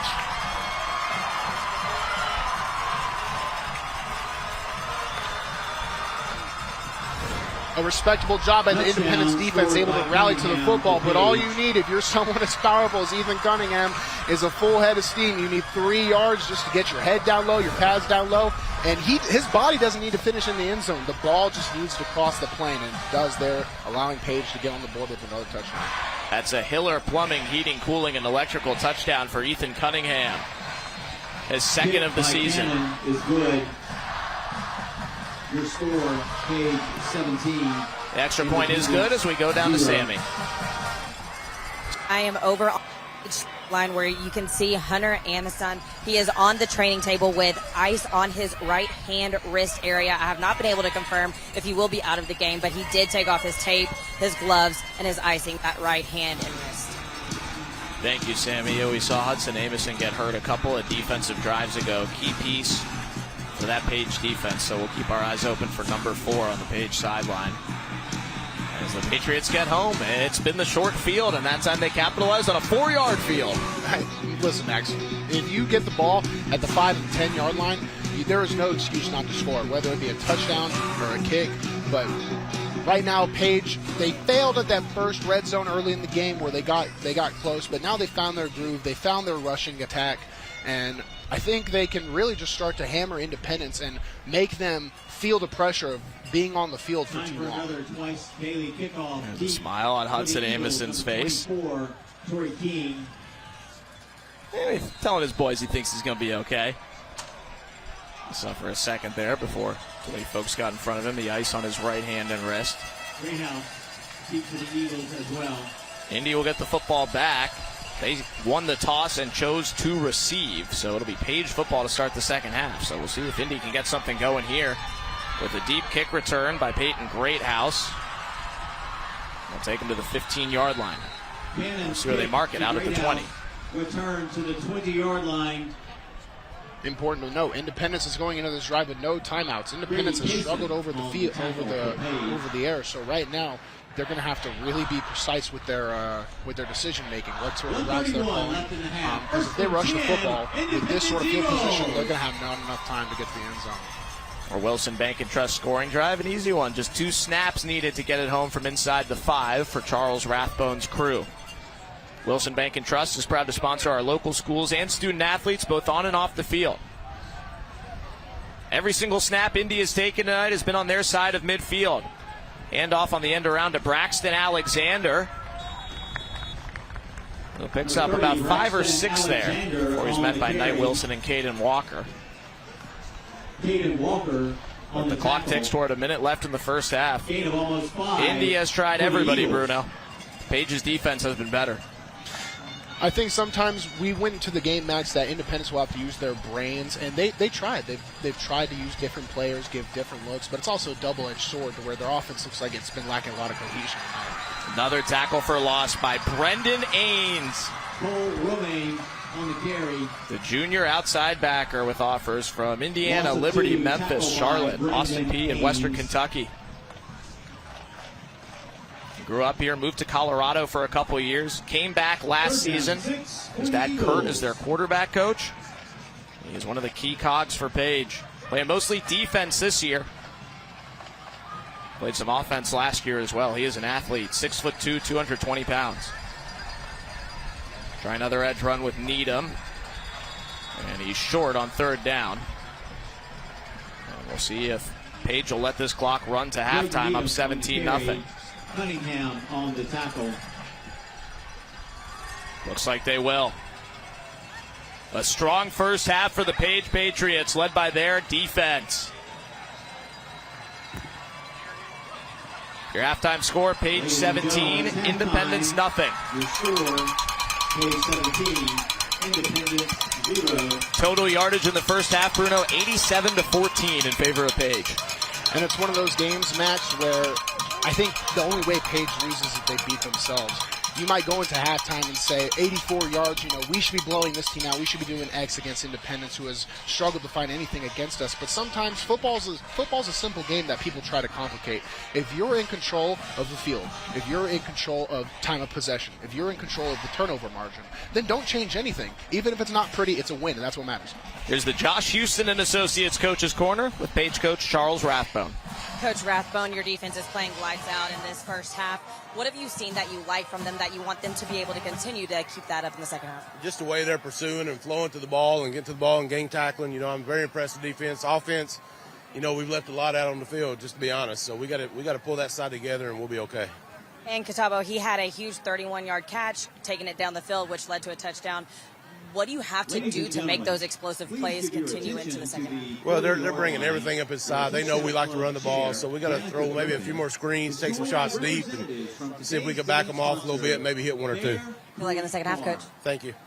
Thank you, Sammy. Thank you, Coach Rathbone. That's the Josh Houston and Associates Coach's Corner, a one-source Scholastic product experience. Page up 17-0 over Indy at the break. The South College halftime report is coming up next.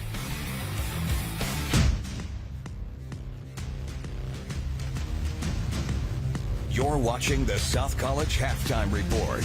South College, where dreams find direction.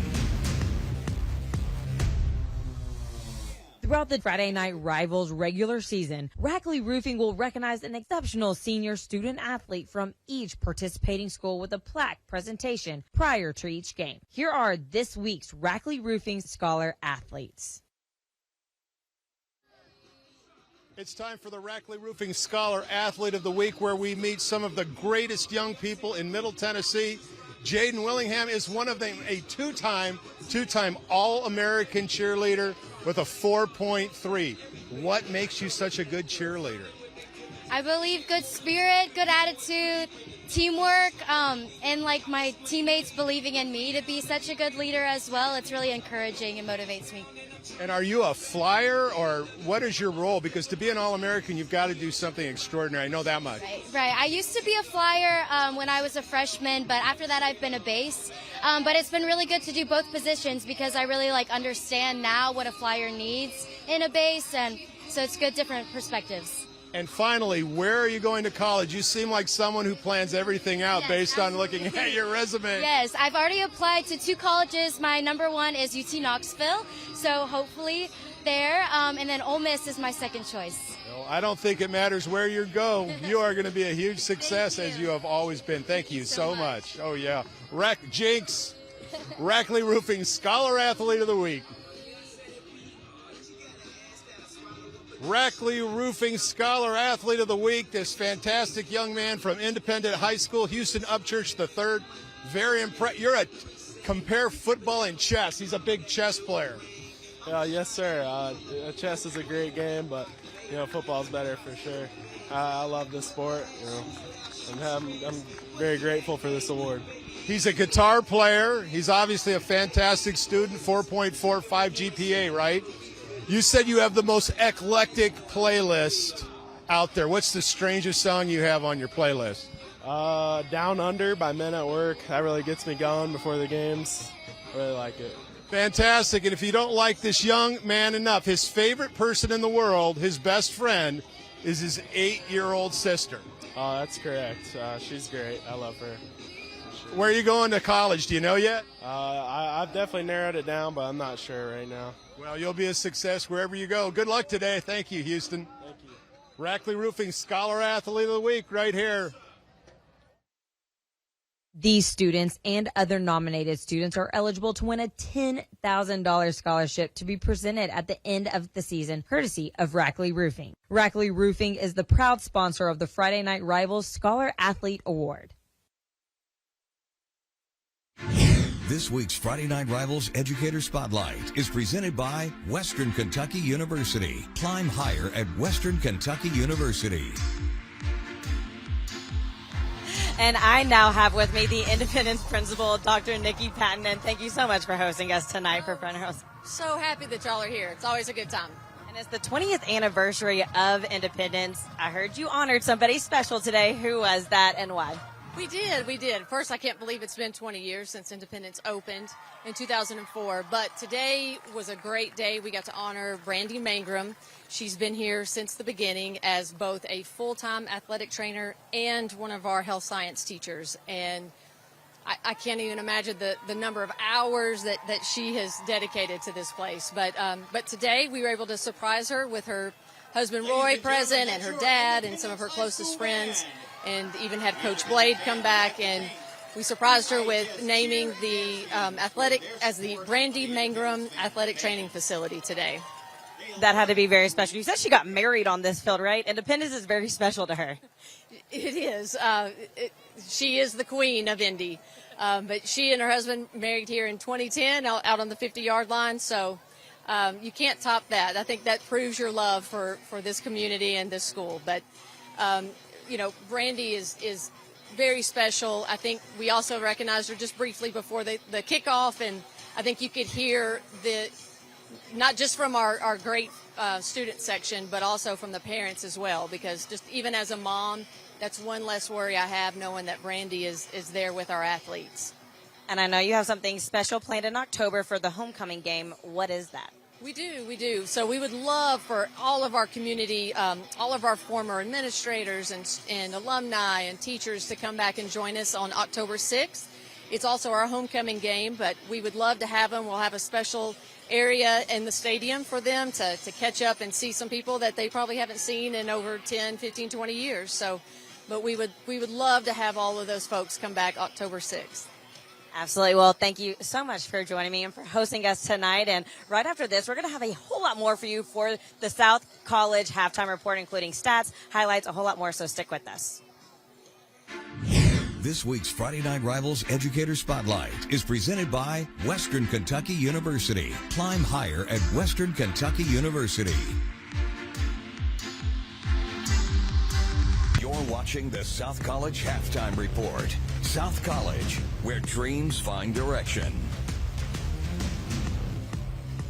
Welcome back to Independence, where Page is leading Independence 17-0. And I have a very happy principal at the halftime right now. Page principal, Dr. Katie Hill. And first off, thank you for joining me. And it's a new year. Tell me what's going on with this new year. Oh, my goodness. It's such an exciting time. And, the school year really feels like it's off to a great start, especially, with football season. That's always the beginning and it just sets the tone for school spirit all year long. So our kids traveled last week to Giles County, and now they've shown up this week and are just rallying around our Patriots and enjoying this amazing atmosphere that Independence always has at a football game. Absolutely, and it's not just what's happening out here, it's also what's happening in the classroom. Tell me about the student of the week. Well, our student of the week was Jaden Willingham, and she's an amazing student. She's a senior this year, and just, it would be quicker for me to list how many things she's not involved in, because she does so much at Page High School. She's one of those kids that you start to think, oh, now what are we going to do next year, because she keeps this all going and just has her hand in everything, and everything she does is pure perfection, just to her very best ability. She's on the sideline cheering tonight, but that's just doesn't even scratch the surface of all she does for Page High. And I know that you're probably really excited, really proud also of the people that are in the stands right now. Talk about how this football team really fuels the school spirit at Page. Oh, it absolutely does. You know, Page always elects section leaders for each of our games, and they always have themes, and they bring a playlist, and they work so hard to support the band and interact with them, the cheer program, and interact with those guys, and then they get the parents involved. So it is, I think your word was electric. It is an electric experience in the bleachers tonight, and they're behaving so well and cheering so hard for their team. It's a really nice environment. Yes, no, it's very electric over there. It was hard to hear anything over there, but I really appreciate you joining me and talking with me tonight. And whenever we come back from break, we're going to have much more, including stats, highlights, and the South College Halftime Report. This week's Friday Night Rivals Educator Spotlight is presented by Western Kentucky University. Climb higher at Western Kentucky University. Welcome back to the South College Halftime Report. We are in Thompson Station, Tennessee, on the southern end of Williamson County, about 40 minutes south of downtown Nashville. You're watching the Tennessee Army National Guard's Friday Night Rivals, presented by Bart Durham Injury Law here on MyTV 30. Week 2 of high school football in a Williamson County rivalry. Page leads Independence 17-0. My name's Max Hers, along with former Vanderbilt lineman Bruno Reagan, Sammy Kincaid on the field. Let's take a look at our first half highlights in a half that Page's defense led the way in, creating plenty of points off turnovers, winning the field position battle, and starting on the first play of the night. Eric Hazard forced a fumble by Clay Davis. Page got right on it, and it led to a field goal on their first drive by Zane Cannon, 26 yards, to make it 3-0 Patriots early on. Indy had more trouble holding the football.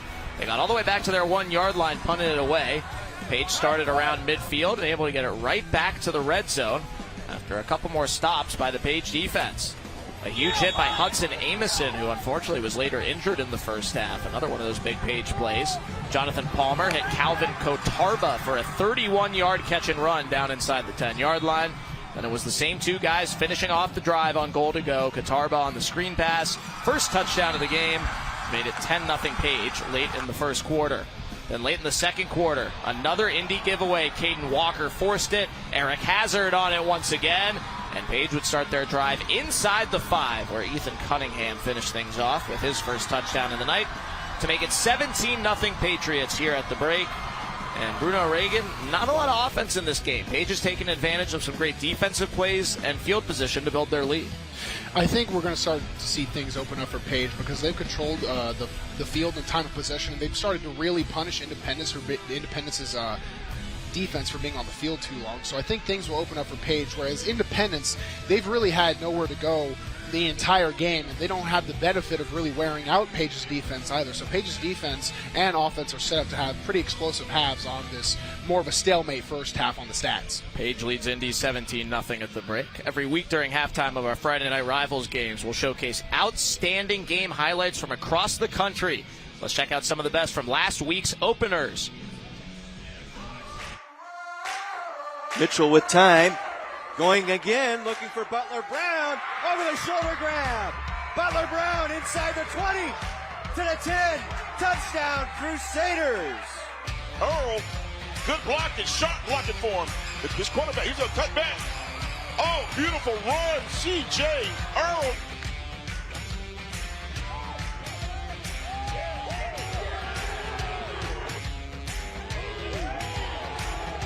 With time, over the middle, has a man there. He'll take it in for the touchdown. Joshua Reese is sacked. John Michael Crudup gets home. And Mount Juliet gets the football back with 1:48 left. On the scrimmage and walking up on the snap. Brady back, throws off his back foot. This is going to be intercepted. Picked off by number 10. Stayed on his feet after a missed tackle and will take it to the house. Touchdown. Four-man rush. McIntyre into heavy coverage and intercepted. Ronald Jackson back to throw. Looks towards the end zone for Adams. Oh, did he make a catch? He did. Look at that. One-handed catch on the seat of his pants into the end zone for Western North touchdown. Page 17, Indy nothing as we start the second half. Sammy Kincaid is in the Josh Houston and Associates Coach's Corner with Eagles coach Scott Stidham. Coach, this week we talked about how you need to eliminate the negative plays. You had a lot of negative plays, so what was your message to your offense during half? Just to relax and breathe. You know, we beat ourselves so many times. We had 2 turnovers in the red zone, gave them 10 easy points. So we just need to go back and execute. A lot of mistakes, but you know, I blame a lot of it on me. So we got to be simpler with our play calling, and we're going to execute what we do. And we got to be more physical. They're whipping us right now. And we just talked about it. It's a very similar situation to last week. Did you talk to them about that at all? Absolutely. We've been here before. We need to relax. It's a 4-quarter game. We played bad for a half, so let's play well this half and get back in. We need one big play to get back in it right now. Good luck in the second half, Coach. Thank you. Thank you, Sammy. Thank you, Coach Stidham. That is the Josh Houston and Associates Coach's Corner, a one-source scholastic product experience. Coach Stidham in his second year here at Independence High School, our gracious host this week. Native of Lawrence, Kansas, his dad was the band director for the Kansas Jayhawks, so he grew up in Fog Allen. A buddy of his dad's who coached at KU ended up at UT Martin. He ended up going there to play, ended up marrying his head coach's daughter. Oh, what a dynamic. Ain't that a football story right there? A football life. While we wait to resume the broadcast, how about a big hand for your Independence? There's Coach Stidham. You see Dexter McCluster, former Titans running back, just to his left. Blaine Bishop, the hitman, is also on his staff, 2 former Titans. And he joked earlier at Williamson County Media Day earlier this month that the players don't even know who those guys are, especially Blaine. But the 2 guys who were there with him, Luke McNeely, one of them said, yeah, we Googled the highlights. We know about the hitman. We love the nickname. Man, that's making me feel old. These kids really don't know these guys? Wow. There's Coach McCluster right there, who was running some private training sessions out on the field here at Indy shortly after Coach Stidham took over. He said, hold on, I got to figure out what this former NFL player is doing coaching here and get him on my staff. Shortly after, their running back coach's job came opening. He's in his second year in that position. Very smart move by Coach Stidham. Indy Nation always shows out in full force. They are all Indy here at Indy High, as they say. A phrase that Coach Stidham says, well, if you like the motto, I came up with it. If not, it was the motto before I got here. Very smart. That's leadership 101 right there. If it was great, it was my idea. If it wasn't, throw someone else under the bus. It is cowboy theme tonight here at Indy, cowboys and cowgirls, and a community that used to be a whole lot more rural than it is now. Houses popping up all over the place, including right over the bleachers. As we go down to Sammy for our Bart Durham injury update. Guys, so as the start of the game, still out for Page is Ronan O'Connell. That's more precautionary than injury he had from before the season started. Also out Connor Kalkman with a torn labrum. And also out for now is Hudson Amison. As we saw, he went down in that first half with ice on his right hand. Thank you, Sammy. Yeah, we'll see if Amison comes back in for Page as they'll start the second half with the football and a 17-0 lead. Page goes with an onside kick to start it. And they think they're on it. They have it. Page can't recover as Indy put both kickers on the field. Landrick Mayeski and Lockie Barbera, both kickers were out there. Mayeski kicked it, and I think he got it himself. All you need, if you're on the onside receiving team, is you need to go and attack the ball. Page was a little bit too far back, and that allowed Independence for the ball to cross the 10-yard plane and the kicker to recover his own ball. It's not every day you see an onside kick recovered like that by its own kicking team. They have 2 kickers, and they were both on the field. Neither of them played in the first half. And guess what? This is Indy's first snap in plus territory all night after the onside recovery. And, man, that changes things. Until that, the ball's loose. And Indy got back on it. Wow. It rolled around until Peyton Curtin was able to smother it. Independence, for all the momentum they just had, they almost threw it away with more turnover and fumble issues. And this is a great play right here. First positive yardage I think I've seen all game that's not 3-yard gain on the ground, and they fumble the football. It's really important that Independence hammers down on these details. No penalties, no turnovers, and they have a chance to get in this game if they score. And the fumble went forward for a BMC Metalworks first down for Indy. Just their third of the game as another loose football. Who's got it? Page ball. Caden Walker recovers. The football god is a cruel one, Max. She giveth and she taketh. The triple option. What is great is Page's defense is 100% on top of every single read, and the quarterback who has to make the reads. That gives an opportunity for the quarterback to screw up in more panic situations. The pitch was a little off the running back's aiming point, and that just allows him to get off tilt just enough for another turnover. Caden Walker, the senior inside backer with offers from Maryville and Rhodes College, makes another play. That's all he does in the middle of this stud linebacking core for Page. That's one of the best in the state. So Indy got the onside kick, but 2 fumbles later, Page gets it back. Their first offensive play of the second half is a throwaway by Jonathan Palmer. Palmer 6 of 13 in the first half for 56 yards. He played every snap at quarterback, which is not exactly what we were expecting. They used the running quarterback, William Webush, quite a bit last week. 6 carries for 72 yards and 2 touchdowns. Webush has played some receiver in this game, but has not yet touched the football. Interesting decision-making that goes into that. Is it one thing where they want to maybe save some of the packages for other teams and they want to get Palmer more drop back, which he has had a decent number of stats in double digits right now. It'll be interesting to see if they keep that game plan going forward.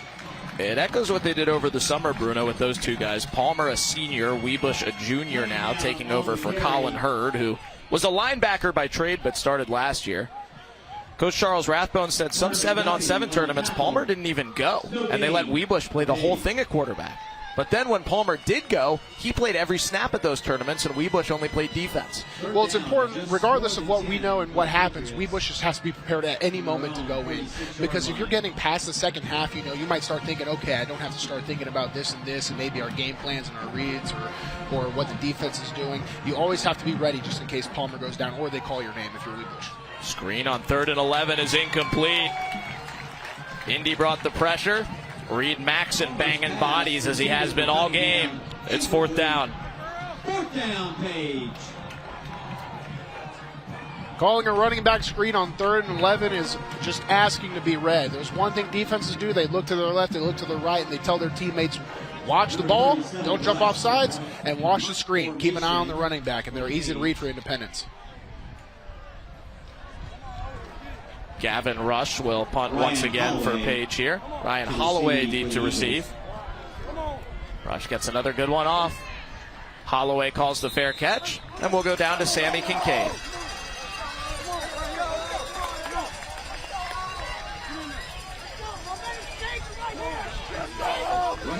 Rush has been punting it all night. If we can get to Sammy, he's doing it for an important cause this season.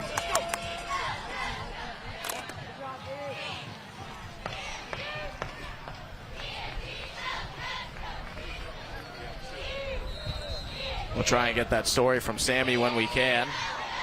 Rush has been great tonight, just as he was last year punting the football. Indy back on the ball as McNeely hands off up the middle to Torrey King, and here's Sammy. Hey guys, hopefully you can hear me now. Gavin Rush, the Page punter that you just saw punt that ball. He had a tweet a couple weeks ago that said, every kick I make this year will help raise money for EK Counts, which is every kick counts. They help teach expecting parents to count a baby's movement in an effort to prevent stillbirth. I asked him before the game, why did you choose this foundation? He said that his aunt had a miscarriage, and it's his goal to help raise awareness for stillbirths. He has a $1,000 goal, and for every punt that he has, $5 is donated. Thank you, Sammy. That's an awesome story for Gavin. How about that, Bruno? A teenage boy with the awareness for something like that, to use football to bring awareness for women having miscarriages because of a family story. For the young man personally, that's an extremely mature thing, and it shows that football can also just be more than a game. Those are the stories I love, and I think that bring local communities together, so big props. Yeah, check out Gavin Rush's Twitter if you want to help contribute. So we think it's an amazing cause. Every kick counts. I mean, the name of the cause even lines up with the punts he's making on the football field. Absolutely. Been one of the better players on the field tonight. 3rd and 6 for Indy. Luke McNeely rolls against the grain. He's going to try and run for the first down, but Caden Walker says that's not happening. Omar Anderson joins him, and they sit the quarterback down.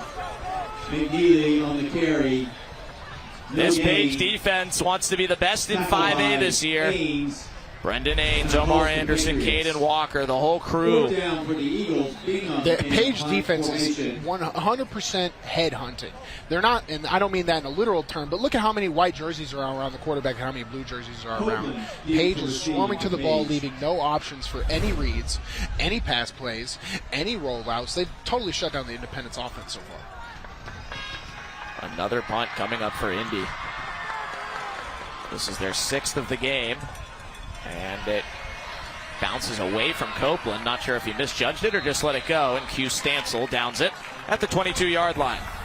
Page getting the football back up 17-0 here in the third quarter. It's the Tennessee Army National Guard's Friday Night Rivals, presented by Bart Durham Injury Law. Before the game tonight, Sammy Kincaid represented all of us, giving our thank you donation to Independence High School. $500 for being our host this week. To Dr. Nikki Patton as we get the dramatic music. I don't know what's so dramatic about $500. But it is quite dramatic indeed, and great to be here at Indy and Thompson Station, a thriving community south of Nashville, celebrating their 20th anniversary as a school this fall. So thank you to Dr. Patton and everybody here at Indy for welcoming us back to their campus this week. Their boys down 17-0 right now as they honored their cheer, dance, band, fall sports, including football seniors before the game. I think there are more seniors here at Independence than there are at some other high schools in the state. Yeah, there might be more seniors in that entire school classes. It's a very interesting thing. They have 130 players right now, but they don't really match up talent-wise with Page. They've been trying a few things on the offensive side of the football to get the ball into their playmakers' hands, and I think Independence is just kind of lacking an identity right now. It sort of stems from their issues with the quarterback, and then it goes into the turnover issues, but there is still a chance. It's only a 17-point game. Still within reach. Going to need some plays to get there. And we'll pick one for our Tennessee Army National Guard play of the game coming up in the fourth quarter tonight. Page football in the white uniform starting at their own 21 here midway through the third quarter. Jonathan Palmer hands off to Ethan Cunningham, who's been busy as usual. Picks up 3 there. Cunningham carries. Bruno, what separates Cunningham as one of the busiest high school workhorse backs that we see here in the Nashville area? I think Cunningham wastes no time going lateral, which can be a big issue for a lot of running backs. There's an old saying where they run 10 yards and gain 2, but what Cunningham does really well, especially on their gap schemes, is he follows what we call the walls, which are the 2 pullers, and the second the pullers make contact, he cuts the wall, scrapping paint off of it, and that allows for him to really get downfield and attack the second level, and every time he attacks the second level, they get a little bit weaker. Well, he scraped the wall so hard he lost his helmet last play, so Presley Cozart gets his second handoff of the night. Good little burst for the junior. Cunningham agrees with you, Bruno. He said he improved his vision and his cutting this offseason, and that he's reading his blocks much better than he was last season. It's working efficient. Work smarter, not harder. A lot of times running backs will blow their whole loads on the early downs with trying to make too much happening. If you just trust the process and trust the plays, the explosive plays will happen. Sometimes they come early, sometimes they come later. But it's all about trust when you play offensive football. Cunningham's younger brother, Sean, a sophomore, starting on defense, had a big game last week. Also want to give a shout out to their younger sister, Finley. Shout out to all 3 members of the Cunningham crew. Miscommunication, so Palmer's got to take off, and he goes down. Cozart went the other way, and Blaze Katina was in the backfield to bring up 4th down. It must be frustrating on the Page sideline because they've had every opportunity to put this game away and really punish Independence in certain situations. Independence defense has had to stay on the field for very long periods of time, but not long play periods. And what I mean by that is while they might be out there the most, they're not having to suffer through 10, 14 play drives, which the Page offense is efficient enough to do it. They're just lacking execution, where we saw some miscommunication there between Palmer and his running back. We heard Coach Rathbone tell Sammy at the start of halftime, our offense is leaving a lot on the field. They've scored in plus territory 3 times, but other than that have not moved it much. Another booming punt by Rush is fair caught by Ryan Holloway. Coming up in the fourth quarter, we will show you our budget break stop of the game in a game that has had some great defense, so plenty to choose from for our crew going through the film. Back in our film room. Budget breaks, you could pay more, but why would you want to? I'll tell you in the fourth quarter. So Independence back on offense. They will start this drive at their own 23. With Luke McNeely running the show. It looked like an Independence's first drive out of the half. They tried to bring more people into the backfield and not be as predictable with who's getting the football. But right now they need to air it out a little bit. They will to Peyton Greathouse. We'll see what they call this. It's a fumble taken away. Sean Cunningham rips it out. McNeely's pass. Another takeaway for Page. Ball stripped by Sean Cunningham. The sophomore linebacker, Sean Cunningham, says, I'm stronger than you. Pay close attention. The ball doesn't even touch the ground. He rips it out from him. Sean Cunningham. That's also a great play by his teammate. Gang tackling. The first man secures the tackle, Sean Cunningham, then hunts the football. If you can learn to work together and trust your teammate to do their jobs, you'll have success, and we have some cramps right now on the field. Cunningham with the big play and the cramp will get himself stretched out. It was Justin Bruce who you shouted out, Bruno, the junior corner, who finished off the tackle while Cunningham, the sophomore, ripped it out. Second week in a row for the sophomore forcing a turnover as his brother carries the rock on offense. And the fourth lost fumble caused by the Page defense. Now, it's one thing we've seen with Independence sort of messing up their options and throwing the ball away. That was just, I'm stronger than you, we're better than you, we're swarming to the ball and we're playing harder than you. That was a takeaway in every sense of the word, and I think that's going to energize Page's offense, who has been a little lackluster today from what I've seen. They've shown some good things, but I expect a little bit more. Now that the defense has really given them great field position in the second half, I think we'll see the success they had in the red zone they did in the first half. Well, it's a long limp back for Sean Cunningham, but a great play, and hopefully just a cramp here, it looks like, on a very, very hot night to finish off a very hot week. Temperatures in the 90s all week, pushing triple digits. It is still extremely humid with temperatures in the 80s even after sundown. What was it like for you, Bruno, playing O-line as a high school player, then as an SEC player, then as a pro player in the heat? Playing in the spring football leagues and the pros, too. Everybody, cramps are an interesting injury because no matter how tough you are, Max, they will affect you.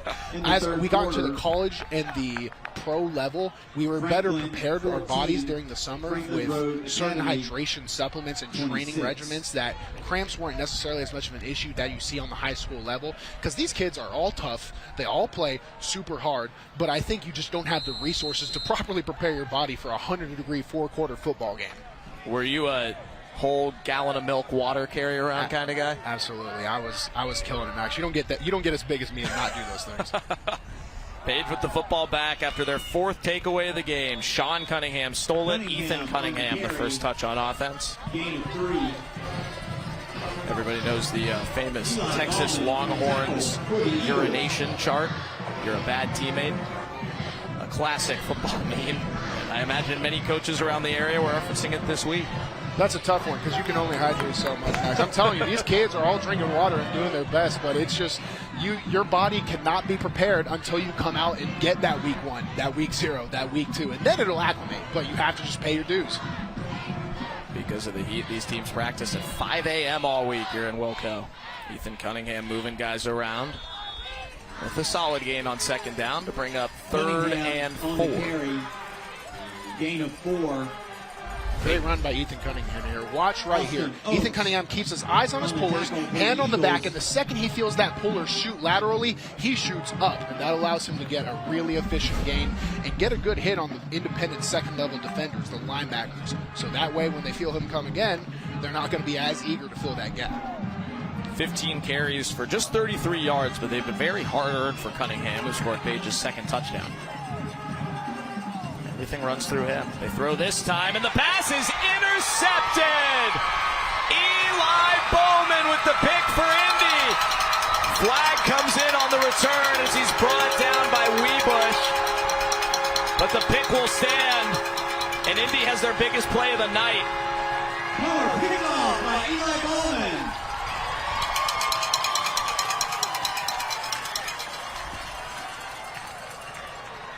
If you're Palmer, these are one of those passes you want back as we wait for the flag to be called. Flag on the play. There's Alec Calvert on the flag that came in during During the the return, sideline warning against Independence. That's their first. So the return will stand. It's Indy ball at Page's 16-yard line. It looks like Palmer, and they have another miscommunication, which has been the theme for them. And Bowman, all he has to do is read Palmer's eyes and step in front of the ball. And I think he outgained the entire Independence offense in one play, Max. It was a 65-yard return. And right you are, Bruno. They've only had 26 yards on offense tonight. Time for their first snap in the Sprints Home Furnishings red zone. Eli Bowman sprinted it there. McNeely keeps on the option. Luke McNeely tripped down inside the 5. Knight Wilson with the shoestring tackle. As Indy tries to break the shutout here in the third quarter. Gain of 9 yards. Gain of 9, 2nd and 1. Independence getting some life. They had it momentarily, recovering an onside kick out of halftime, but fumbled it back on that first set of downs. Now they look to punch this one in. McNeely hands off to Cole Romine, who has not been successful on those runs out of the slot. They needed 1 for a first down, and they did not get it. May have even lost a yard. Eagles, no gain, tackled by Walker. It'll be 3rd down for Independence. Independence is using their line to go one way and trying to misdirect the ball to another, and it's not they are on a read option, but they're doing a give, and it's just leading the ball carriers into a swarm of white jerseys. I would like to see Independence start to maybe run some more base stuff, get out of this read, and just get their players upfield, because they're when you want for a first down. Clay Davis back in the backfield. He'll block for McNeely. McNeely to the edge for a first down. McNeely on the carry, first down, Independence. Luke McNeely uses the full width of the field to convert the BMC Metalworks first down. There's an injured Page player right around the spot of the tackle. It looked like there was an issue with McNeely in the backfield action, but he just pulls it himself and it says it's going to be a foot race to the edge. McNeely's really just trying to make something out of nothing here for Independence and their offense in the red zone. And they get a new set of downs to work with. Injury timeout. There's an injured Page player all the way on the far sideline near where that tackle happened. And that's Eric Hazard, who appears just to be cramping. This is a linebacker mate. Caden Walker will help stretch him out. Hazard's been great tonight, in on 2 of their 4 takeaways. Led the team last year as a sophomore with 14 tackles for loss and 10 sacks. He started since the beginning of his freshman year at outside backer, and he blitzes pretty much every play. Reminder that when we're done tonight, turn to Fox 17 News for Fox 17's FNR Football Frenzy, presented by Wilson Bank and Trust. With coverage of all Middle Tennessee high school football action with Jill Jelnick and Big Joe Dubin. How can you say no to that duo?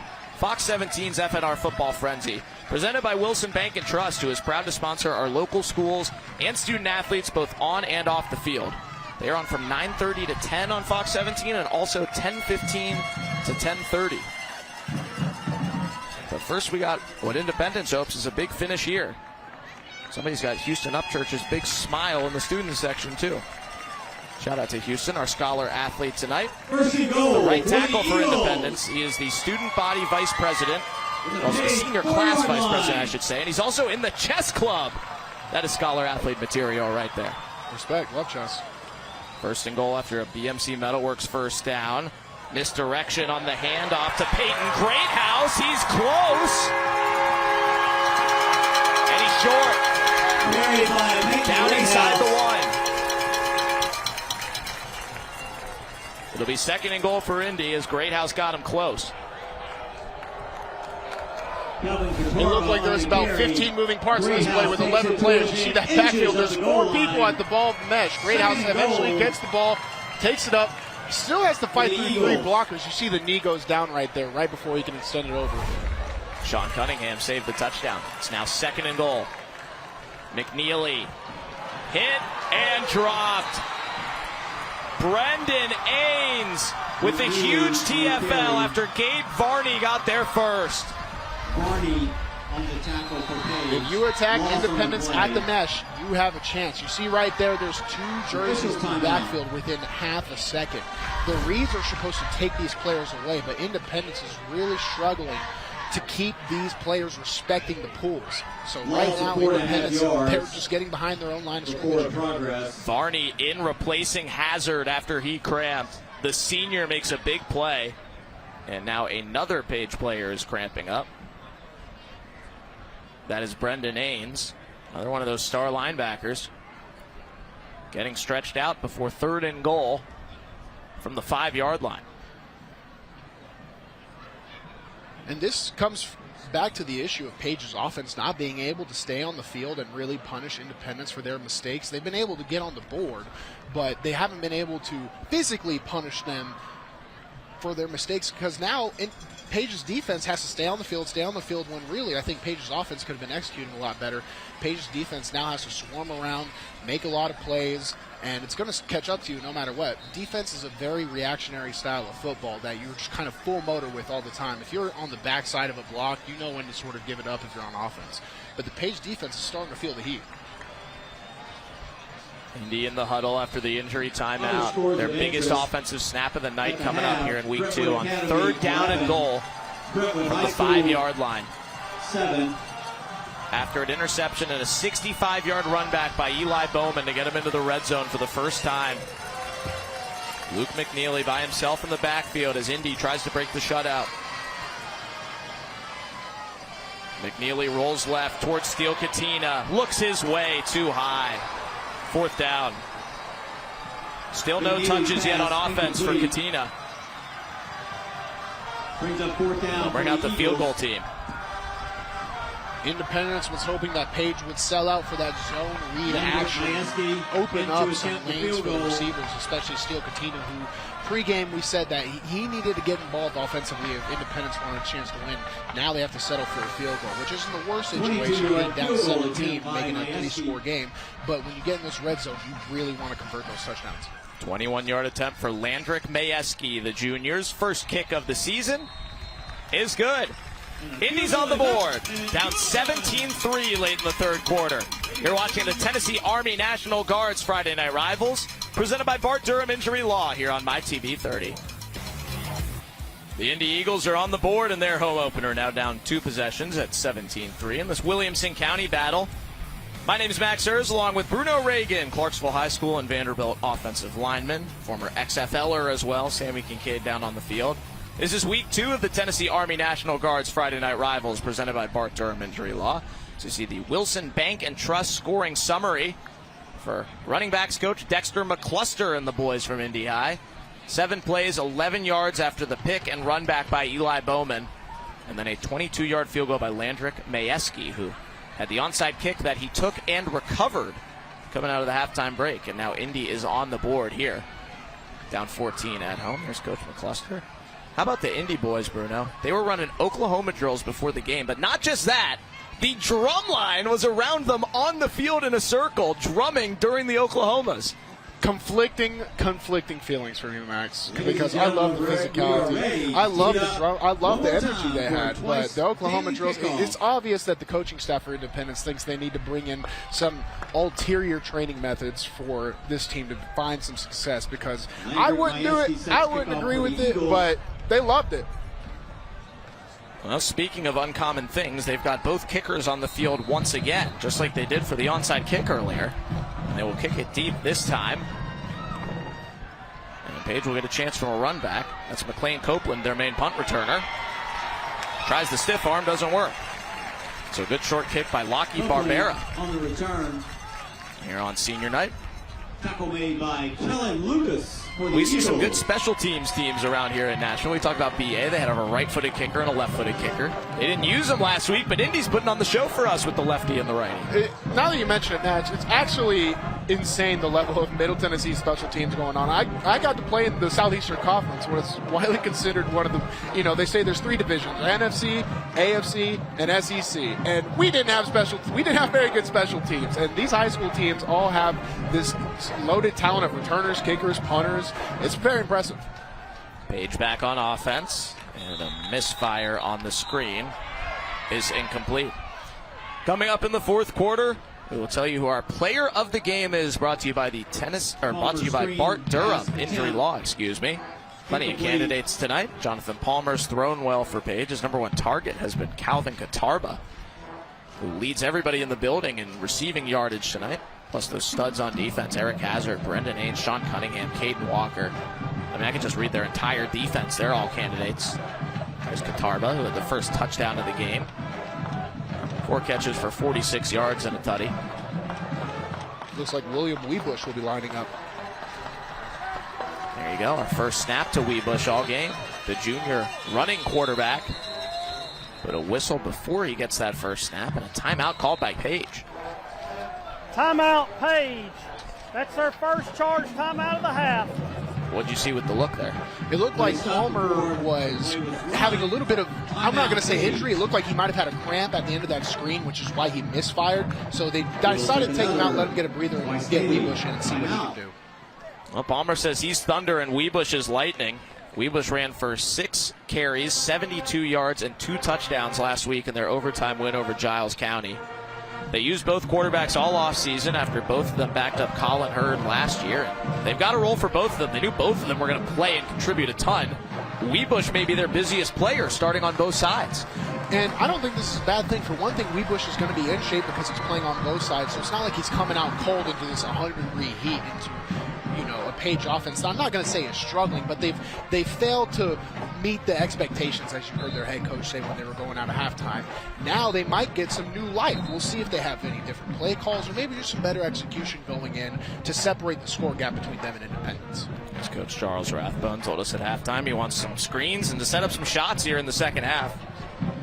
Mentioned that Weebush plays just about every snap in 3 different roles. So does Coach Rathbone's son, Jake, who's a sophomore, starting at left tackle in place of Ronan O'Connell. Normally he plays left guard, and also on D-line. Out of the timeout, Weebush will get his snap on 2nd and 10. Weebush keeps it, tries to take off, and Austin Oakes able to drag him down. Football's out. We will await the ruling. He may have been down. He was down first. 3rd down. Austin Oakes on the tackle. Last thing you want to do if you're Weebush coming in, you do not want him to turn over the football. He has a very impressive run here. You see he's working with a stiff arm, creating space between him and the defenders to get some extra yardage. But right there, the second you untuck that football, you're sweaty. It's hot. It's humid. Tennessee's a different level of humid, too, than you'll find a lot of places in the country. You have to keep that ball tucked because that could be a huge momentum shift for Independence. Great replay from our crew. He was down, but boy, was it close. Weebush to throw for the first time tonight, and it's incomplete. 4th down. By Weebush, incomplete at the 50-yard line. 3 and out for the Indy defense after putting some points on the board.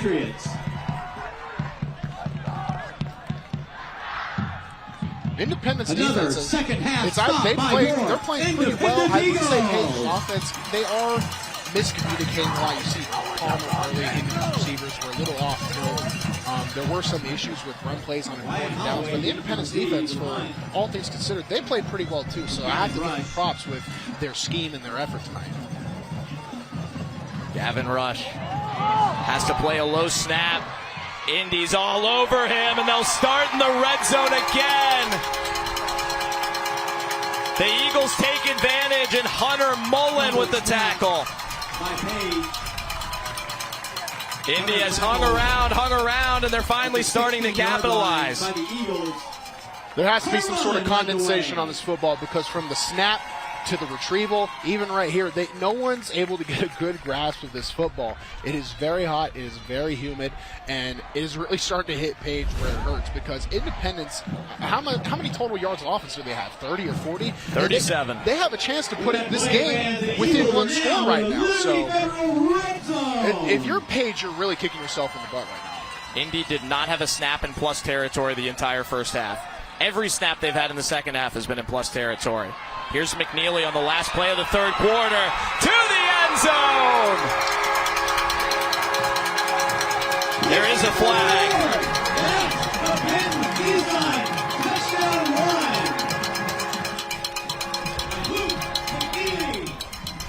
Flag about 5 yards off the line of scrimmage in the direction the rush went. Here's Alan Calvert.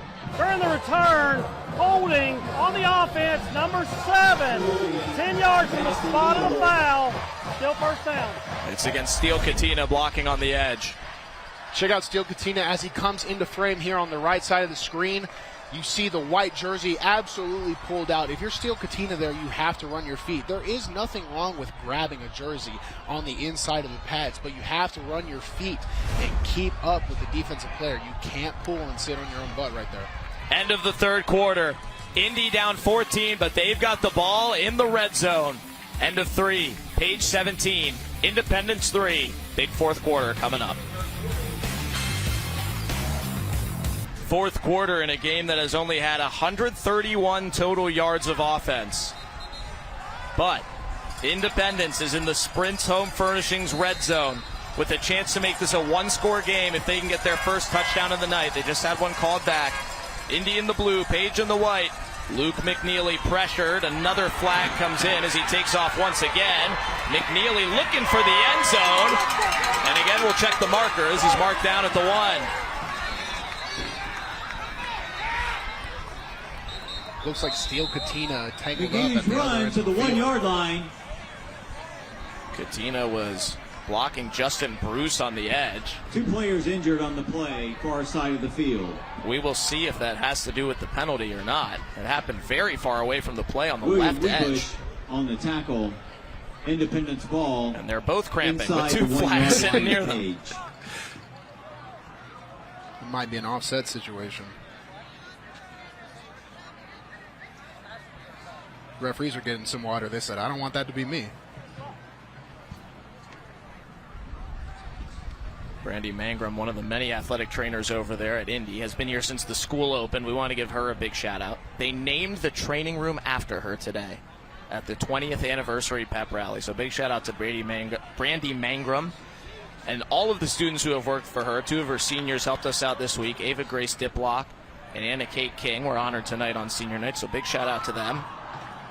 They want to study biochemistry and kinesiology in college. So you think Brandy's had an effect on them? Absolutely. She's had an effect on so many, and right now they're looking for the double cramp cure with a player from each team down.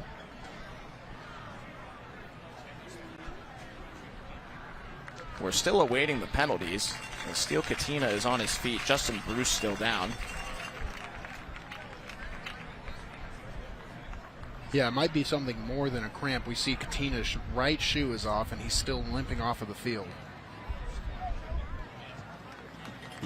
About a nice hand for Steel Katina. All this happened totally away from the play.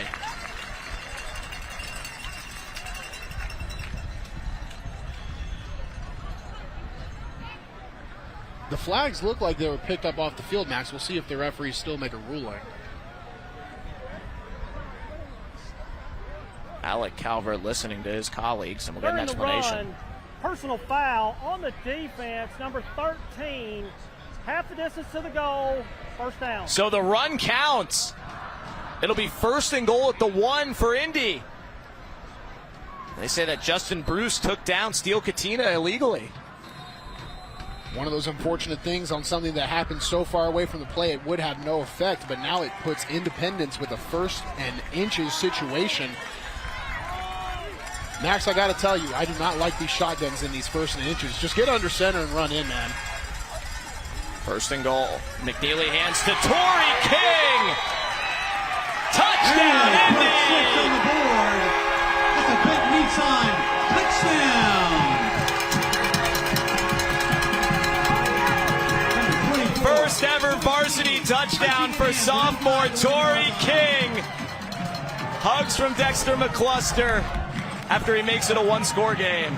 Football doesn't build character, it reveals it, and the Page defense has had to sit out there, and due to lack of production from their offense, they're starting to get gassed. They're starting to get tired. And you see right there, Independence had a lot of time to work on the mesh. That let their reads work out and offer a big hole for them to go right down the middle for a touchdown.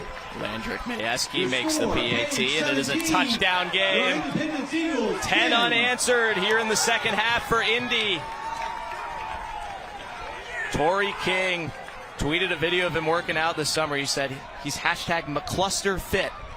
Well, he just got to go off and hug the former NFL great who's his position coach. Scott Stidham's boys have life. Your Wilson Bank and Trust scoring summary. After the bad snap on the punt by Page, 3 plays, 16 yards, under a minute. And finally, Indy's in the end zone. All the momentum has started to shift to them. 10 unanswered. So now Page, we're going to see what they do offensively, but they're starting to have their own turnover troubles. We saw William Webush go in, and he had his own fumble issues. Then they had the fumble issues on the special teams, which have been doing really well for Page today. But now the energy is all on Independence's sideline. Tee it up again for the Twice Daily. The crowds are lit on both sides. Page and Indy in front of a packed house on a sweaty night here in Thompson Station. Page led 17-0 at halftime. Indy has recovered an onside kick, had an interception with a big run back. A bad snap, went their way on a punt to get 10 points. We're banging on those garbage cans down there as we go down to Sammy Kincaid. Yeah, still Katina, I'm standing right here as he's getting checked out by trainer Brandy, and the coach came up to him and still said, I'm coming back, you guys, I'm coming back. And Brandy said, whoa, let's hold on real quick. She was working on his ankle, his right ankle. I do not have any confirmation on what the exact injury is, but he is determined to get back out there on the field. Isaac Power with the kick return for Page. Good coverage by Indy. Patriots will start at their own 30-yard line as the field position war has completely flipped here in the second half.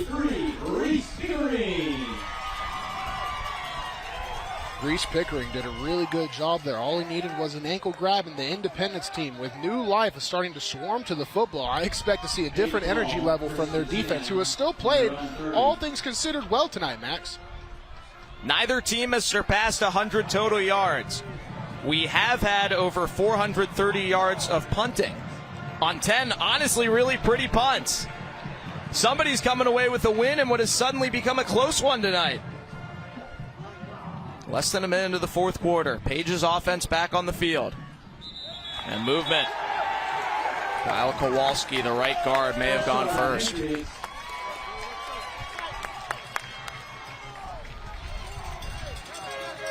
Prior to the snap, full start on the offense, right guard, 5-yard penalty, still first down. Friday nights following Fox 17 News. Tune in for Fox 17's FNR Football Frenzy for complete coverage of all Middle Tennessee high school football. Fox 17's FNR Football Frenzy with Jill Jelnick and Big Joe Dubin is presented by Wilson Bank and Trust. Proud to sponsor our local schools and student athletes and Big Joe's travels, both on and off the field. Whistle. And a timeout. Timeout called by Page. Boy, is Indy fired up right now. Everything's going their way. Page are opting for Jonathan Palmer back at the quarterback position, but to be honest, it looks like they just need a desperate answer from one of their playmakers. More so, they need to be able to operate. They need to be able to not turn the ball over. If they do these things, if they did these things from the third quarter on, they would have pretty much sailed to a win, Max, but now they're lacking in the little basics, and I think the heat might have something to do with it as they huddle up. There may not have been a timeout called there, Bruno. It looks like there's an injury on the sideline. It may have been a non-player. We're not quite sure. It's all the way on the far sideline.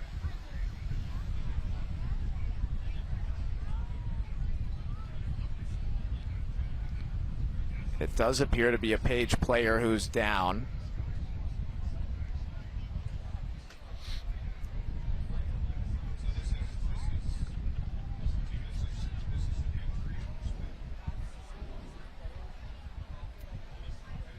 There's a player down on the Page sideline off the field. We're not sure what happened. There had not yet been a snap on this drive. Just a penalty on a false start.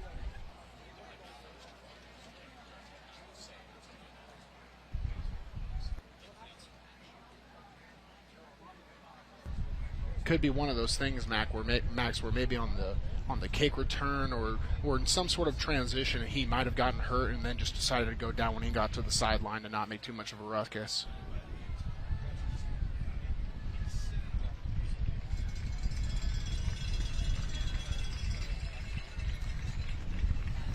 All the Page players on the field put their arms around each other and prayed as soon as they saw what was going on.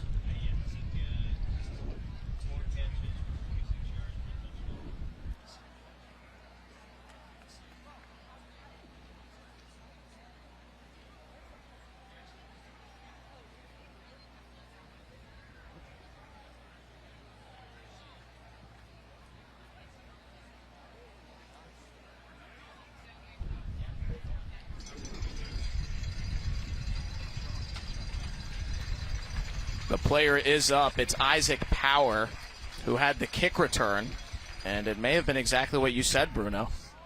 Yeah, it's just one of those. I mean, hey, these kids, the amount of work they put in over the summers, I've gotten to see it at the high school level, the college, and pro, and there's honestly not tougher people than some high school football players. So he goes out there, one thing leads to another. He's either banged up, cramped, maybe even some threats of the heat. I've had a heat stroke before, so it is a very dangerous thing, and these guys have a lot of pride, a lot of toughness, and they want to show their leadership to their teams that I'm going to get off the field and do what I need to do for this team and not be a hindrance, and then it catches up with you. So it's good to see the young man is up and moving now. Well said, and certainly a scary reaction over there on the sideline, and great to see Isaac sitting up on his own power over there on the training table. Yeah, it's one of those things. In my personal experience, I also had a heat stroke in a very hot environment. It started as full body cramps, which led people to think I was having a seizure, and I got sent in an ambulance. So, it could be something similar to that, where it was a scare, and now they know he's okay. Glad to see that. First snap of the Page drive is a tackle for loss. Indy doesn't miss a beat. Austin Oaks was in there. So we're Reed Maxon and Blaze Katina. Trying to just hit these little plays on the flat and get back into a groove. Page that can't really afford to go for the big play when they've been failing to operate on such a basic level. Now they're just getting to make sure the ball can get in their own players' hands and give them a chance to make a play. Oaks, the junior, at the tackle. Blaze Katina, with his older brother out injured, takes over his position as the tallest Eagle on the field and helps finish it off. No gain, 2nd and 15. Copeland in motion. He gets the tap pass from Palmer. McLean Copeland, nowhere to go, and Pickering ushers him out of bounds.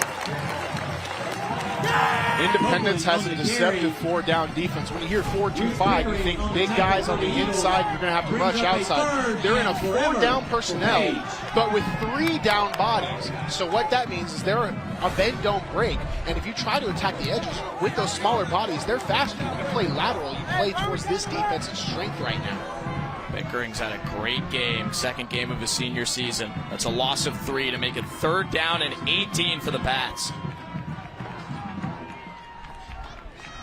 Boy, has this game flipped. It was 17-0 Page at halftime. And a flag before the snap. Flag on the play. Prior to the snap, false start on the offense, number 11, 5-yard penalty, 3rd down. 5-yard penalty. About 3rd and 23.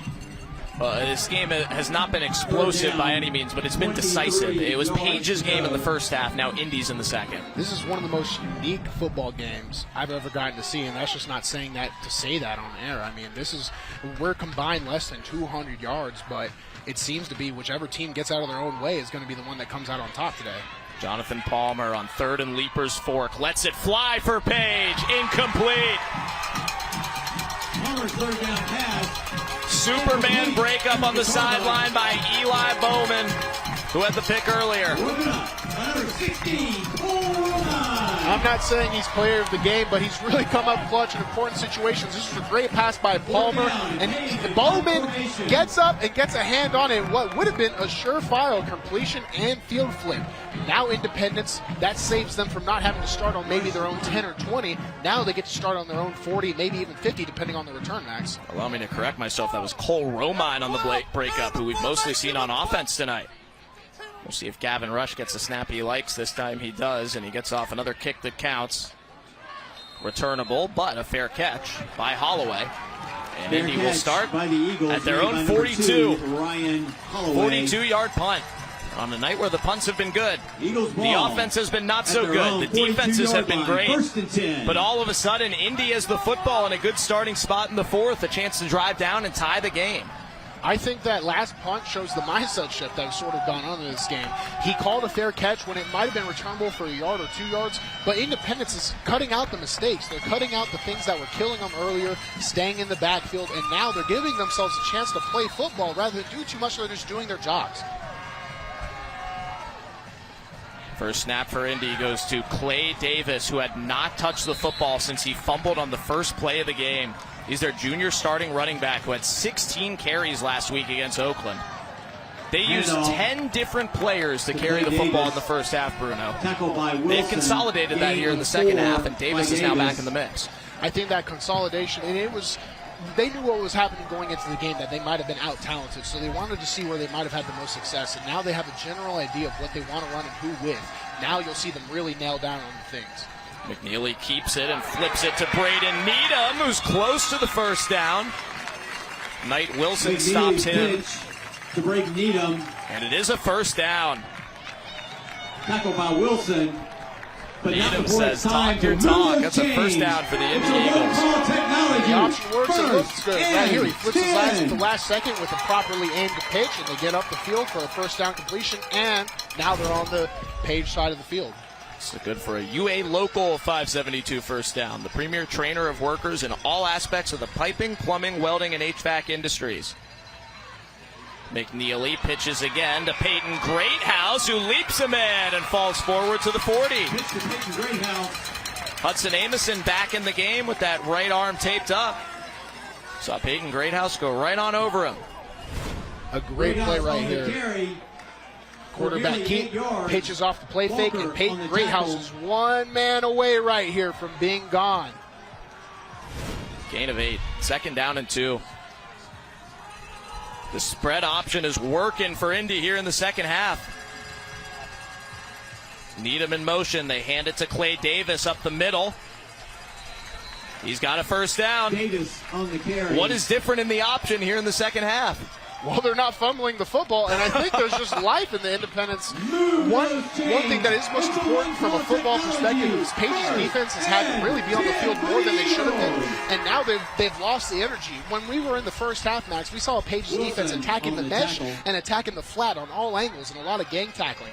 Now, with this heat, they're wore down, and the mesh, they're able to read a lot better. So now the offense is opened up for Independence. Total yards are now even between the two teams at an eye-popping 83 yards per piece here in the fourth quarter. McNeely takes off. Luke McNeely all over the place until Eric Hazard finally brings him down after a gain of 5. Gain of nearly 6. Page has negative 3 yards of offense here in the second half, while Indy has stepped it up with 75. Watch McNeely here. I mean, this is as shifty as they get. Slippery, too. The humidity is probably helping him out. McNeely, the receiver by trade in his second year at Indy. Played varsity 2 years ago as a sophomore for Summit nearby when they were the 6A state runners-up.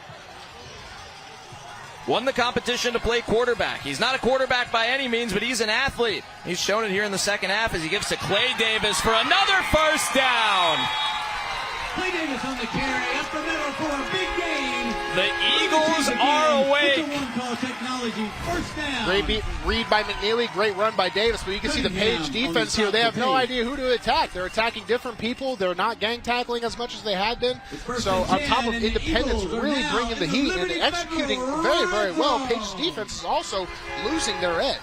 Gain of 14 into the Sprints Home Furnishings red zone for Indy. Another carry for Davis. Fourth on this drive after he fumbled the opening snap and did not get another touch until this fourth quarter. He had just one varsity carry all last season as a sophomore. It was a 52-yard touchdown. Very different role this year. He said 4 yards per carry against Oakland last week was a great result, considering the opponent, of course. Now tonight, a whole new set of challenges thrown his way. And the challenge of, because he wasn't, I'm not going to say he was benched, but they did opt for other options when he messed up early, and he's done nothing but bounce back and shown respect and not make the same mistake over again. And off to Greathouse, who cuts up the gut and scores!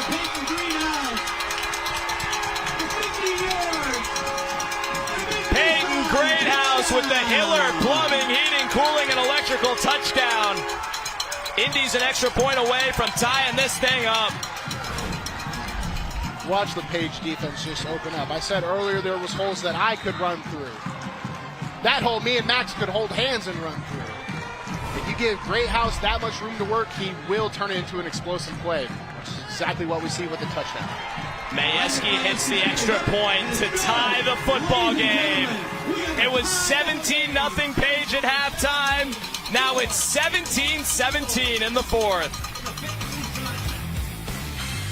We are tied with 5 minutes to go in the fourth.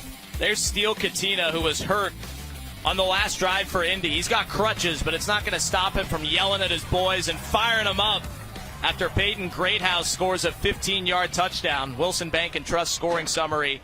8 plays, 58 yards, by far the best ball movement of the night for Indy, Bruno. Absolutely. And there's one thing, if I'm going back to the Indy huddle, the Indy sideline, I'm telling these guys, keep course, but don't get too high. I see a lot of energy, and energy's a great thing. It's a momentum thing. Football's a very emotional game, whether we like it or not. But those who can control their emotions are the ones that will find success through discipline. And if Independence is going to succeed, they're going to need to stay disciplined and play with that passion. You want emotion? You got it right there from the senior captain, Steele Katina, out injured, firing his boys up in a game that his uniform has left, but his spirit has not, that's for sure. It was 17-0 at halftime. Both kickers are on the field again, and Landrick Majewski puts it deep. First traditional kickoff we've seen from Indy, and Knight Wilson will run it back from the 10. Wilson out between the 25 and the 30, keeps on churning past the 30 as a mouth guard goes flying. And they will mark him around the 33, it looks like. How did Knight Wilson stay in bounds that whole time? I don't know. That was very, very impressive by Knight Wilson, but 25-yard return. They're going to need all the field position they can get, Max. This Page offense has sort of sputtered, and they've tried different things with bringing in their other quarterback, William Weebush, but they just haven't found success in the second half. Page won in overtime on a game-winning 2-point conversion at Giles County last week. They've been to Chattanooga the last 2 years as the Class 5A runners-up and led 17-0 at halftime tonight. Ethan Cunningham, all reliable with the handoff for Page, not going far. The boys up front get it done. Frank Abisher in on first contact, the senior D tackle for Indy. Wanted to shout out his mom and dad on senior night. Shout out to Mama and Papa Abisher, who I actually think are sitting right in front of us. I see the Page coaches. They're really starting to get on their Page offensive players. Get to the line of scrimmage. Get to the line of scrimmage. Don't walk. You see right there, there's a little bit of a lack of a sense of urgency.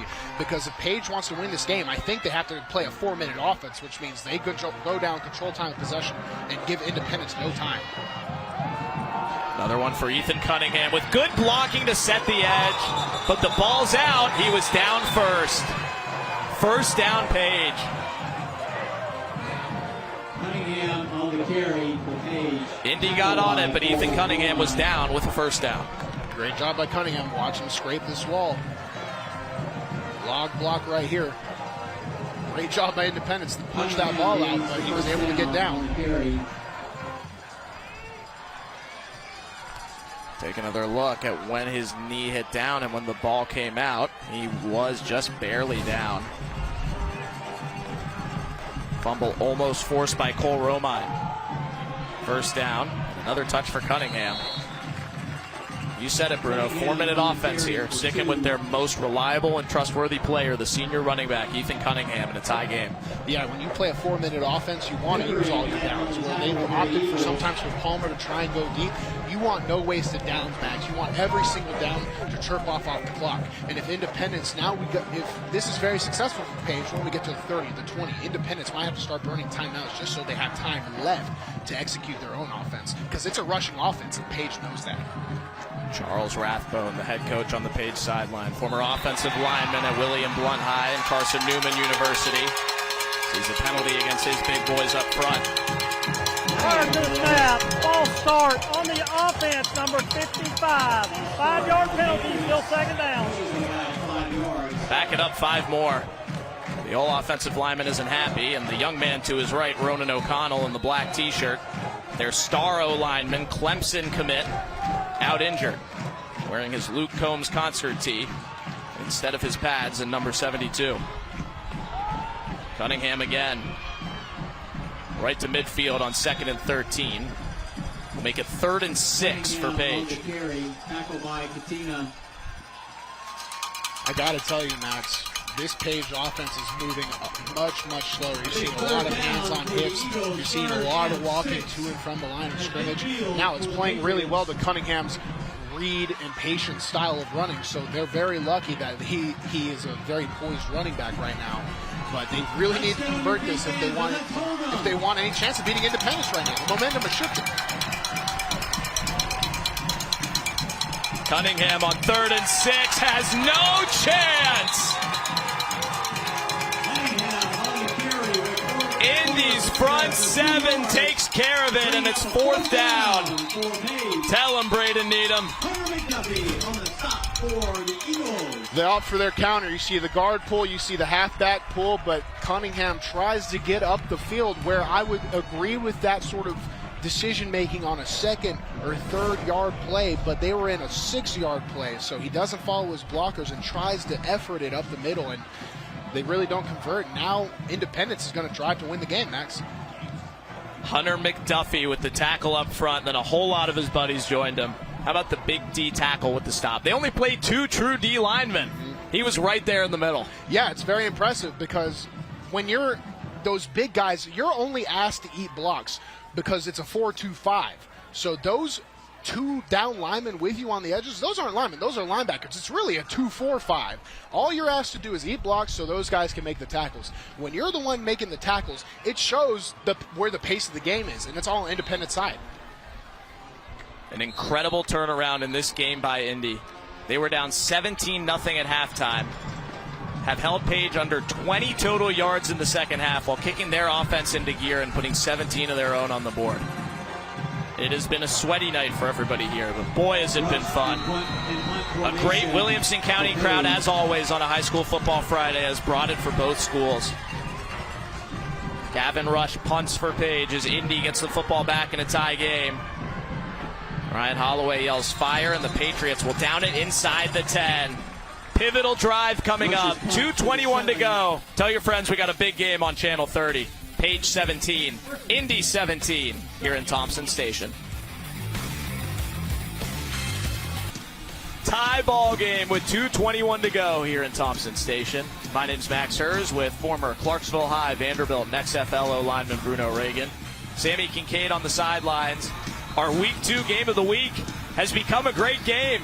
It was all Page in the first half, now all Indy in the second half, as their motto reads, to make it 17-17 as Independence High gets the football back at their own 7-yard line with 2:21 to go. Independence, a very rush-heavy offense, if not almost exclusively. They only have 2 minutes and 21 seconds to march down the field. They do have 2 timeouts to work with, but we're going to have to see a sense of urgency getting to the line of scrimmage if they don't want an OT. Luke McNeely keeps it and is pushed right on back. Caden Walker had first contact. No gain, possibly a loss of one, as the clock will tick under 2 minutes. McNeely in the second half now 9 carries for 49 yards. That's more yardage for the quarterback running than the entire team had in every way in the first half. No gain, 2nd and 10. McNeely to throw. Trapped in the pocket. Falls down right on the goal line. He's down inside the 1. Whoa. He's lucky. We looked like there was some tripping, and the ball might have touched in the end zone for a safety, but he does get back into the field of play. Watch the replay right here of McNeely. It's tough for him. He's a bit smaller than you would like, so he has to step up into the pocket if he wants to see his targets. Then some pressure gets in, and we see him trip down back into the end zone. Just barely able to keep that ball in front of the line. His lower body was inside, but since his elbow went down with the ball, it's not a safety yet. One of the best junior pass rushers in the state, Eric Hazard, was all over him. And it will be 3rd down and 16 from the lip of the end zone as Page calls a timeout and hopes of getting the football back here with as much time as they can manage. I would expect Page to use this timeout after. It would be extremely impressive, but Independence isn't much of a passing team, so I'd expect them to just try and rush, get some space for their punter so he can flip the field just good enough. Page will use that timeout so that way they have enough time to work on offense, but they've struggled in the second half with operation, and 2-minute football is all about operation, so it'll be interesting to see how they respond, but they will get good field position if they can stop this 3rd and 16.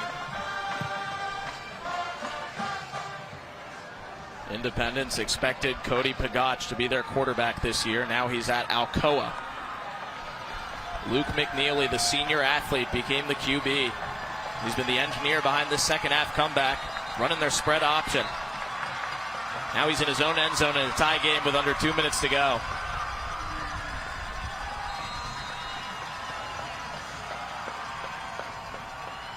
Hand off to Davis, gets him out of the end zone, but not too far. Page gets their wish, and they'll call another timeout with under 1:30 left. Davis on the carry. Time for our budget break stop of the game. Budget breaks, you could pay more, but why would you want to? On a night of great defense, we're giving the stop of the game to Page's Sean Cunningham for this clean rip away in the third quarter. Great job by the defense for gang tackling. Secure the tackle first, and the second man goes for the ball. We see him rip it out without going down. That was very important to keep Page in this game. Cunningham, the sophomore, starting at inside backer. This is his first time playing defense. And he's doing it as a sophomore, and he did that. He ripped the ball away from a senior playmaker. Shows a lot of talent for the young man that he can improve on as he starts getting older. But if you're showing that level of football IQ at such a young age, you start to think sky's the limit for this guy. He was the freshman quarterback last year. Now he's doing that on varsity. Part of a great night for the Page defense in this tie game late. Indy's punter Andrew Bingham involved for the first time this half. He was busy in the first half, and he punted very well. Does it from his own end zone and gets it off. McLean Copeland will start his return on the plus side of midfield. Copeland with room for Page to the 35-yard line and knocked down as he took a couple steps back. Page will start inside the 40 with 1:10 to go in a tie game. Good return by Copeland. He had a lot of space. I was a little concerned watching him run backwards. In this situation of football, every single yard matters because not only are you playing for the touchdown, but Page, all they need is 1 point. And by that, I mean a field goal. So if they get in the field goal range and with time able to spike the ball, they have a chance to just put this game away as the clock runs down. So you don't want to give up any yards that you can in this situation. Jonathan Palmer, the senior first-year starter, played in this situation last week as they lost a lead. Went to overtime and ended up beating Giles County there. They want to avoid overtime today. Got the football back in a good spot with 1:10 to go. Presley Cozart in the backfield. He gets a handoff to start the drive. And a flag comes in from behind. Number 15, Cozart. It's a good gain of 5, but it may not stand. Here's our white hat, Alec Calvert. On the tackle for the Eagles. During the run, holding on the offense, number 55, 10 yards, first down. It's on the left guard, Caleb Meeks. These holdings are coming from a waning lack of energy right now. I mentioned it last drive, but the Page offense is starting to lose their groove. They're walking up to the line of scrimmage. They're walking back into the huddle. So it makes total sense that now they're starting to get into the play and they're pulling more than they're driving. Now they're in a very, very bad position with the opportunity to win the game. Now they're kind of putting themselves out of that opportunity, Max. 1st and 20 as the clock runs. Page operating behind the sticks. Play fake. Palmer throws too high for Henry Kaysen. Kaysen, the senior, one of their top targets, does not have a catch tonight. He's been thrown to 4 times. Great protection. Palmer had more than enough time. We see the ball was a little high, but it goes right through his hands. A great jump. But if it touches your hands, I'm telling you, you are expected to come down with that football. It is humid. Your gloves might be a little wet. The ball might be wet. You might have some pressure, but in those situations, you have to convert. Defended well by Braden Needham on the other side for Indy. 2nd and 20 for Jonathan Palmer and crew. Empty backfield. Batted down. Blaze Katina says nope. His brother's on the sideline on crutches, and the sophomore's stepping up. Broken up by Blaze Katina. Great job by the defense. If you can't get a pass rush, get your eyes up, watch the quarterback shift in position, get your hands up. Blaze Katina makes a huge stop there for a 3rd and long situation. We asked the older brother, the senior Steele, how much did Blaze play last week? Week 1, his first varsity game. Steele says, a little. We're going to see him play more defense this week. Well, how about that bat down in a huge spot? 3rd and 20 for Page. Final minute of the 4th. Jonathan Palmer lets it fly. It's caught. Calvin Katarba at the 15-yard line. We'll check the flag. To Katarba. Flag on the play. Whole lot of hand fighting as Katarba came up with it and appears to be cramping. If it stands, it's a first down to the 15-yard line for Page.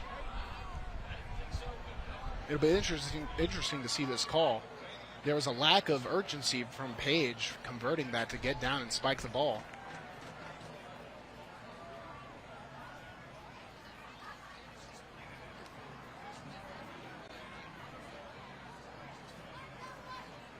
We await the call from our white hat official, Alec Calvert, as Katarba gets stretched out.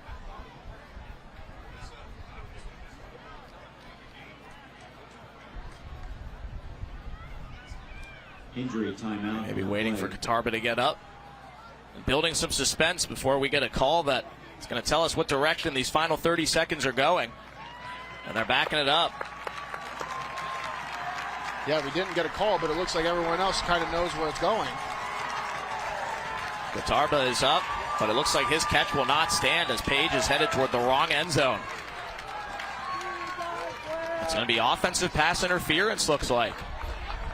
Here's the call. During the play, offensive pass interference on the offense. 15-yard penalty from the previous spot. 3rd down. So after picking up a 3rd and 20, they'll now need to pick up a 3rd and 35.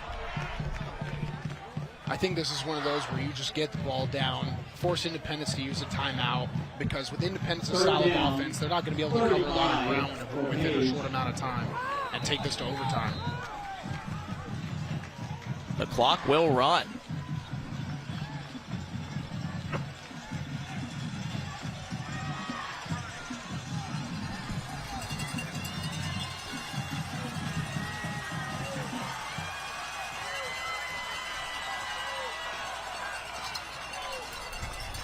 Play clock's at 1, and Page will take the flag, it looks like.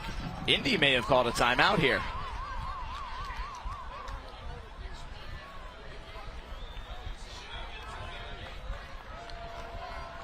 The play clock went out before the game clock. Looked like Indy may have been signaling for a timeout. They're not sure why they wouldn't have gone for it earlier if they were going to take it at the end. Yeah, it seems like there's a lot of moving parts to the decisions that we're seeing, Max. From an official standpoint, both they call both the clocks moving. From Page, it looks like they're just going to call it out, but then they don't call a timeout. Prior So to the snap, delay of game against the offense, 5-yard penalty, still 3rd down. 3 seconds on the game clock. 3 seconds. So now it'll be on time. So they have to go up and they have to run a play. But after this, in a 3rd and 40 situation, they're probably just going to run the clock, kneel it down, and opt for an overtime. 7 penalties for 50 yards against Page, the majority of which have come in the second half. It was 17-0 Patriots at halftime. Indy started the second half with a successful onside kick. It did not lead to points, but it led to them flipping the field position game that had been against them all first half. And Page will kneel it out. 3rd straight year these teams have met. Indy won the last 2, 49-38 2 years ago, 13-0 last year, and this year we go to overtime at 17-all. You could call it a tale of 2 halves, Matt. In the first half, it looked like Page had this all answered. They were operating well enough. They weren't having any big plays or any major drives, but they were able to force turnovers from Independence and score in the red zone.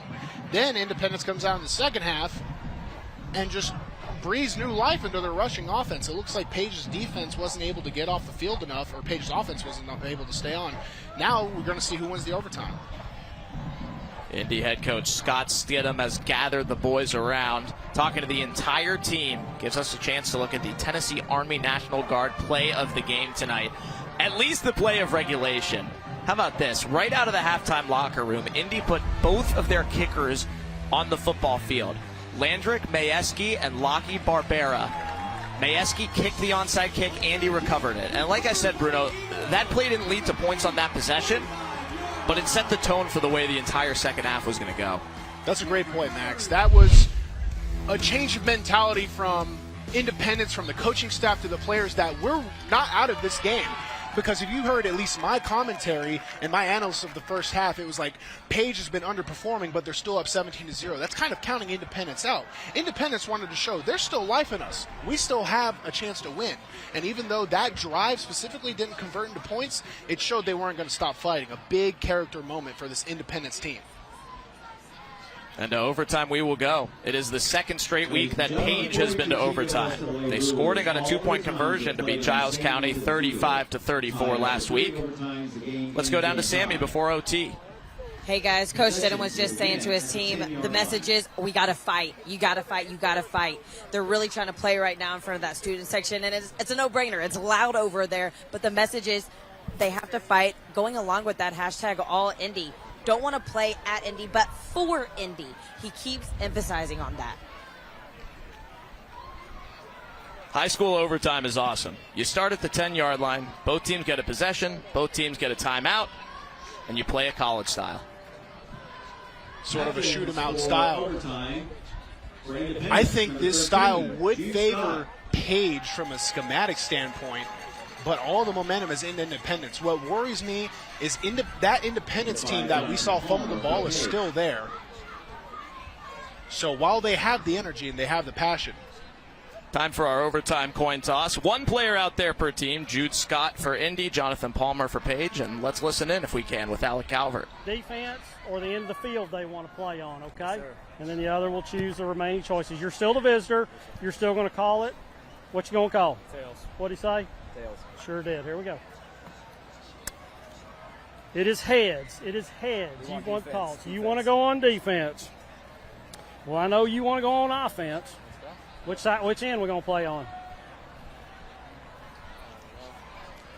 We'll go that way. We're going to go that way. Hey, go that way. You want to go that way, so you come over here. You come over here. Jonathan Palmer just almost brought overtime right in front of the Indy student section. But somebody on the sideline told him, don't do it, don't do it, don't do it. And we'll play on the quieter side of the field. But hey, we've seen fans run down for overtime, so you can't hide from the noise. That's a football guy move, to be honest. I don't care. It could be this end zone, it could be that end zone. I don't care if it's loud, quiet. Just line us up. So Indy wins the toss. They will defend first, which is, of course, the more desirable position. Both teams will start at the 10-yard line. Mentioned that Page did this last week. They did it on the road. They won at Giles County, gave up a touchdown, scored a touchdown, drew a penalty before the extra point, so they went for 2 and got it. This time they will be on offense first, a team that plays lots of crazy games, lots of overtime games and high-scoring games. Finds themselves right in the thick of one on week 2 after leading 17-0 at halftime. You'd have to think Page has the advantage since they've already been in this situation this season. Goal to go from the 10-yard line. Palmer hands to Ethan Cunningham, who is destroyed. Justice Duarte starts OT Indy's way. Justice Duarte says, no sir. If you're going to attack the back scheme or the gap scheme, you're going to do it from the backside. You see how he fills the wall now. Independents are the ones attacking, and that is a great play by Justice Duarte. Duarte's made some big plays tonight. The senior plans to study aviation at MTSU. Well, he flew like an eagle there. He'll do some other flying later in life. On their week 1 senior night, the senior makes a big play for a loss of 2 to start overtime. And the chains aren't up, but if they were, Page is behind them. They have not scored since the second quarter. Jonathan Palmer rolls right to the end zone, broken up. Eli Bowman and Ryan Holloway were both there for Indy, and it's 3rd and goal from the 12. Palmer does a great job to get out of the pocket and create some space. But the coverage is just too tight, and that throw is into triple. This 4-2-5 defense is giving no options for Page, who is not successful on the ground, and they can't throw into these coverage lanes in the air. 3rd and goal from the 12 for Page.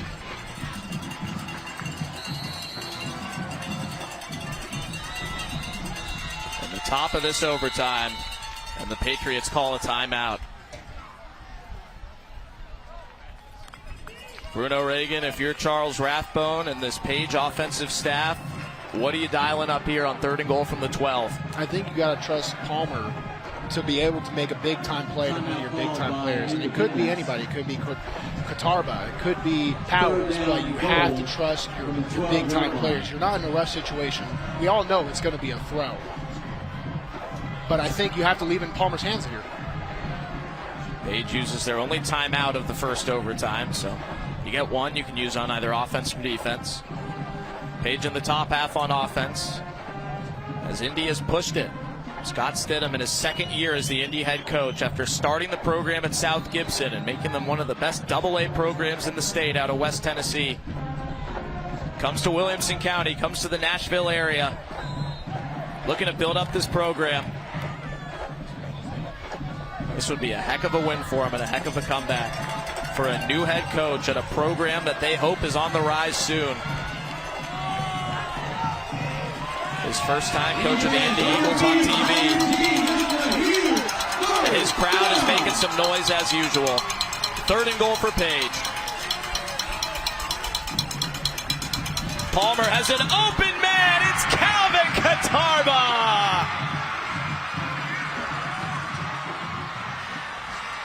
Palmer's pass to Katarba. The connection that's done it all night reunites in overtime. I don't want to say I told you so, Max, but I told you so.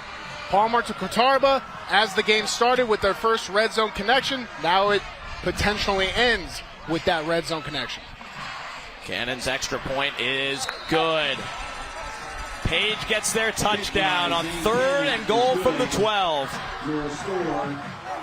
Indy will have a chance to answer. You want to talk about smart football. Palmer sees something. He sees a busted coverage and instantly turns his eyes to Katarba and gets the ball into a place where only he can catch it. Easy pitch and catch for the lead. Well, you call the timeout to dial something up. You probably don't expect them to leave your top receiver that open. But it worked for Page. Hey, when people give you something, you take it. It's quite that simple when you're in a competitive game like football.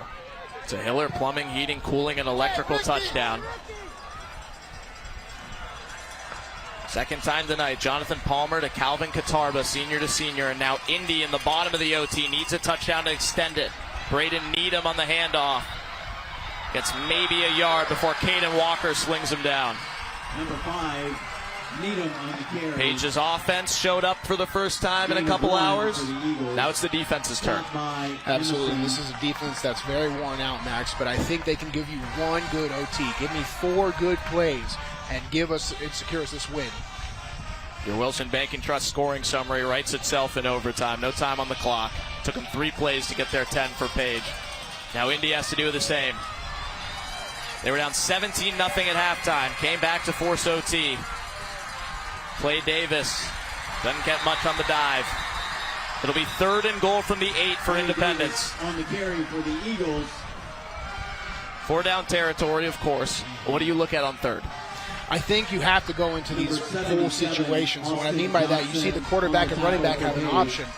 Well, now you only have 2 downs to get to the end zone. At least guarantee yourself some room for your playmakers to make a play, which Independence has. Luke McNeely gets the signal. They're still in the huddle with 10 on the play clock.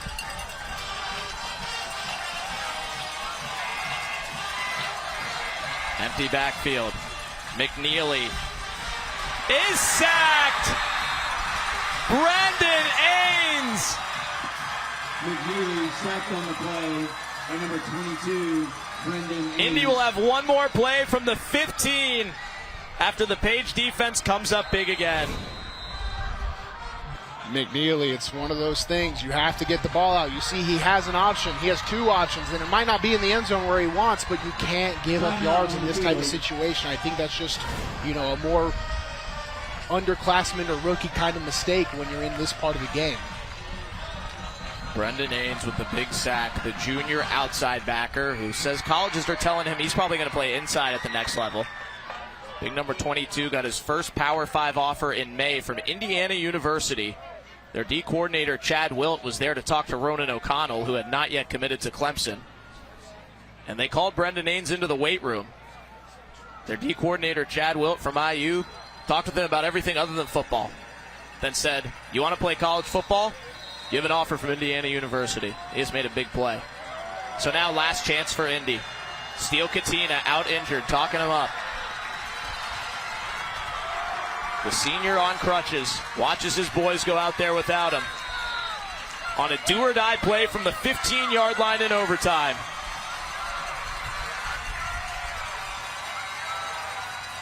Luke McNeely rolls all the way left. Back to the middle. Caught!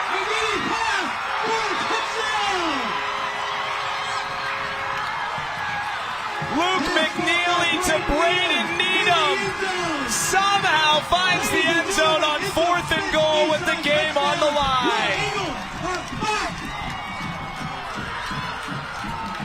It's a Hiller Plumbing, Heating, Cooling, and Electrical touchdown of epic proportions. And they'll bring the PAT team out to tie it up. McNeely doesn't call himself a pure passer. He calls himself an athlete. And athletes make things happen. It doesn't have to be pretty. It doesn't have to be perfect. It just has to work. PAT to tie the game doesn't count because of a whistle prior. Decision time, maybe. We will see which team the penalty's on. Prior to the snap, encroachment on the defense. Half the distance to the goal. Number 40, replay the try. Will Indy go for it? It looks like they'll go for 2. I think you have to with this field position, Max. If life gives you lemons, you score a touchdown. Page was on the other side of this last week. They were the benefactor of that exact same penalty. Went for 2 and beat Giles County. Now from the 1.5-yard line, a do-or-die 2-point try for the Independence Eagles.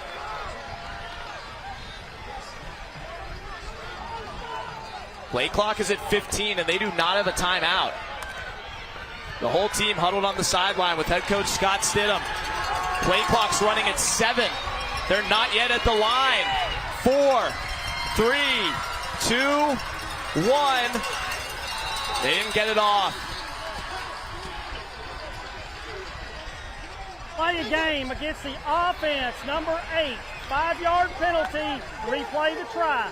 And here comes the field goal team. I think you see some of that young coaching, young player issues coming up. They're not used to the situation, and they go out there and they're walking onto the field. They think they have all the time in the world. No one's saying, get to the line. No one's calling the play early enough, and that's a missed opportunity. What a swing that is. Landrick Majewski's extra point ties the game. Wow. To double overtime we go at 24-24. And it will be Indy going right back on offense to start the second OT. Something I love about Coach Stidham is he's willing to take responsibility. He goes, that one's on me, that one's on me. I didn't get the play call in fast enough. Took him 4 plays and a heck of a journey. Started at the 10, back 5 yards. The crazy 4th down conversion from Luke McNeely to Braden Needham. And then the extra point, the penalty, the 2-point try, the extra point. I think that's a perfect summary of this game, Max. It's been a wild back and forth that it's tough to explain and put into words, but it's 2 teams that are tough Middle Tennessee powerhouses, or at least common names around the state, and they're giving it all they got in an early season matchup where there are going to be mistakes, but who's gonna rise and learn from those? So in the second overtime, Independence gets the football first. Starting again at the 10-yard line. Well, for everything this game lacked at times in regulation, it's made up for down the stretch in an OT. More free football 3.5 hours later. Hand off to Needham, who scored that last touchdown. Inside the 5 and pushed out around the 2. Braden Needham stepping up big in OT, but there is a penalty flag. about a yard behind the line of scrimmage. I think I might have an eye on what caused this, but it could be a close During one. the run, holding number 77 of the offense. 10 yards from the spot of the foul. Still first down. Take a look for number 77. That's the left tackle right there. He's leading the blocks. Yup. You see that right hand on the inside while his entire body's on the outside. They'll call you for that every single time. It sucks being an O-lineman and calling that a pancake, but if the referee calls the holding, it is a holding. So instead of going down to the 2, they're back to the 20 for another try at first and goal to start this second overtime.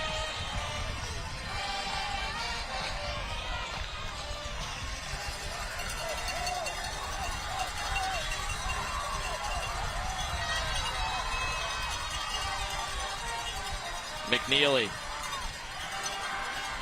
spins away and gets back to the line of scrimmage. McNeely on the carry for no gain. Brendan Ains on the tackle, and he's cramping again. We've seen a whole lot of cramping, not surprising with the very hot and humid weather. Also a couple of pretty serious-looking injuries in this game. This is survival mode at this point in double OT. Yeah, whoever gets out of this with the win, it's not going to feel like much of a win, Max. It's a Pyrrhic victory if you understand what that means, which is both sides took heavy losses. Ains got up in time so he didn't have to go off the field. It's the Warrior mentality. Second and goal for Luke McNeely and Indy. McNeely towards the end zone. Incomplete. Needham was nearby. Amison was closer. Third and goal. I think McNeely might have used all of his magic cards in his deck. They converted a 4th and goal from the 15 to keep the game alive at the end of the first overtime, and Scott Stidham calls timeout from the Independence sideline.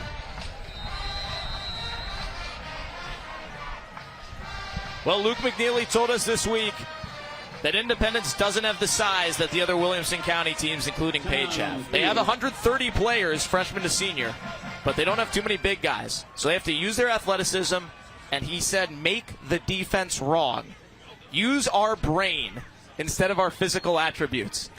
It took them a while to get the brains going tonight, but their brains took them this far. It did, and to be quite honest, their physical attributes have taken them this far too. They've had some very athletic plays on the edges there, so they can try to spin the narrative what they want, but they can't fool my eyes. They've been carried by a lot of great athletic players tonight. McNeely's been involved in everything against this stout Page defense. One of the best, if not the best, in Class 5A. They have some new challengers in 5A this year after getting to the state title the last 2 seasons and losing to Knoxville area teams both times. This year they'll have to go through Hendersonville, who they could play in the state semis if both make it that far. They're a long ways away from that. A big non-region test. 3rd down and 20 for your Eagles. Going on right now. 3rd and goal from the 20 for Indy. McNeely hands it off to Braden Needham with another good carry inside the 5. Another great run by Braden Needham. Needham's hurt. He has been the player of this overtime for Independence, and he'll get checked on ahead of 4th and goal from around the 5.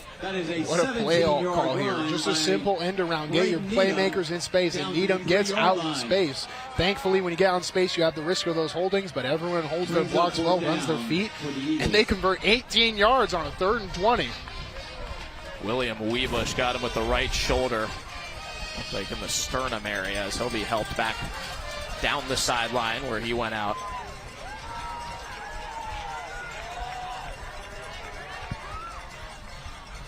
Indy will come out without him, bringing a whole lot of beef on the field for 4th down and goal at the 3-yard line. But it's for a field goal team. Landrick Majewski will go for the short one, 20-yarder. On the first possession of this second overtime. It's good. So Indy gets their 3. Page now a field goal to tie, a touchdown to win. Independence 27, Page Page might be thinking of 4-down territory, too. They know that if you keep going blow for blow with Independence, the longer this game goes, I think the more in favor it gets. So we might see a 4th-down situation where instead of opting for the field goal, they go, we're on the road. It's been a tough game. Let's go for the win. Landrick Majewski did not play in the first half of this game because Indy received to start, and they did not score. He's been very busy in the second half. Extra points, now a field goal in overtime. An onside kick that he recovered in a short kick as Caden Walker gets up after being stretched out. This game approaching 3.5 hours on one of the most humid nights that we've ever had on a Friday in the quote-unquote fall here in Nashville. Your Wilson Bank and Trust scoring summary. Again, they went back and then they went forward. 7 yards in total. Settled for the field goal on 4th and goal from the 3. It's an environment that doesn't breed the prettiest football, but it sure is fun. Braden Needham on the 3rd and goal play. A great look of the run and the big hit.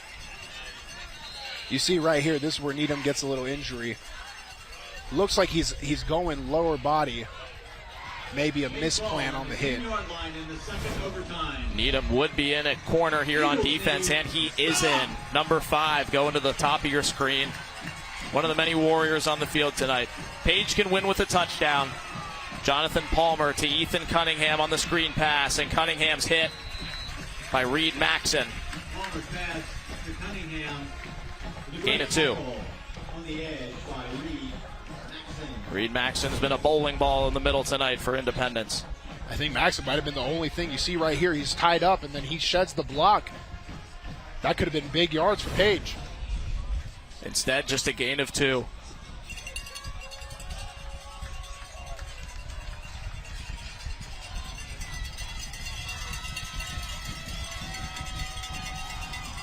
Palmer on what might be a broken play. Puts it up to nobody, and it's an incomplete pass. There was a receiver in the area. 3rd and goal from the 8. These ones are scary for me, Max. Watch Palmer right here. He's just trying to make a play. He knows if that guy rushes, his back's open. But the back just wasn't aware enough. He was trying to block. There's just a whole lot of trying too much instead of doing your job right now on the Page offensive side of the ball. Nate Moak had him. Blaze Catino was there too. And Page will take a timeout ahead of 3rd and goal. We are in the bottom of the 2nd overtime here in Thompson Station. This may be the last game going in week 2 of Tennessee high school football, and we're sure it wouldn't be if a ton of games didn't start a half hour late because of the hot temperatures. We started at 7, and we're still going at 10:30.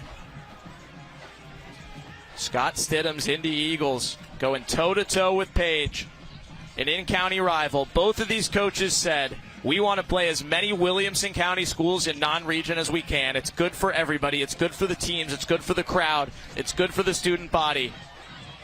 Well, they've produced a double overtime game. I want to point out, as we head down to these 1, potentially 2 game-determining drives, if you're watching Page, or if you're an Independence fan, looking for who Page is going to go to, watch number 11, Calvin Katarba. He's been their go-to guy in these situations. They're without Isaac Power, one of their normal 4 receivers. Caden Ackerman, who does not have a touch yet tonight, is in the game on the right edge. 3rd and goal. Touchdown wins it for Page. Jonathan Palmer pressured, throws it away. Palmer's pass. Incomplete, bringing up a 4th down. Reese Pickering in his grill, and it's 4th down. With a flag on the field. Now 4th down and 8 for Page. Came right at the line of scrimmage from the umpire.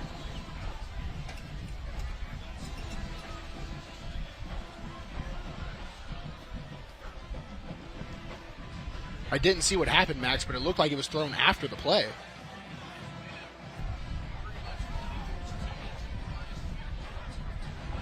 It was going to be 4th and goal for Page from the 8.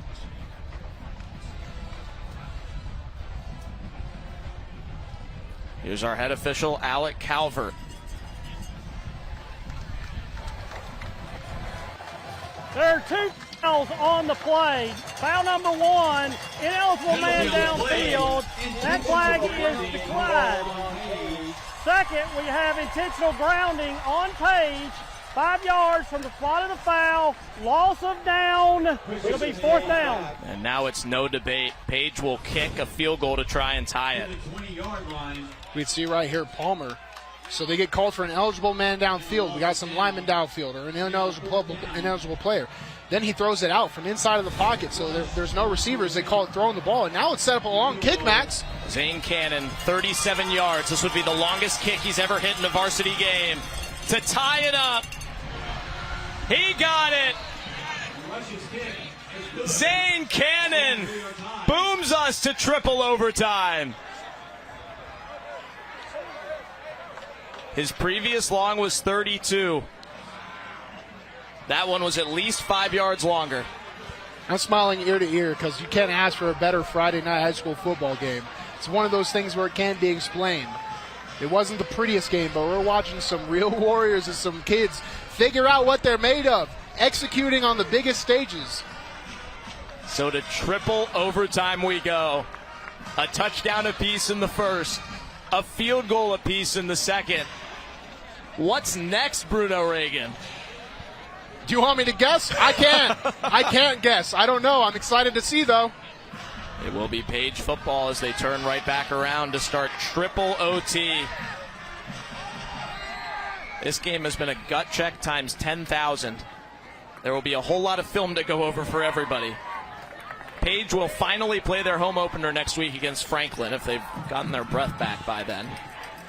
And on the other side, Indy will play also a county game of their own against Centennial. 4 plays on the scoring summary. Don't even want to tell you how far back they went after those penalties. 37-yard field goal. Zane Cannon's best ever. So the Patriots right back on the field, trying to hold serve and start triple OT with a touchdown. Palmer on play action. Zips it to the near right side for McLean Copeland, who's marked out after a gain of just 3. Copeland dynamic in the punt return game tonight for Page. Gets the first touch of triple OT. Love the call from Page here. There was some trips to the right side. They slant the farthest 2 receivers, and they take their inside slot guy to the outside flat. Give him some space to work and get some positive yardage.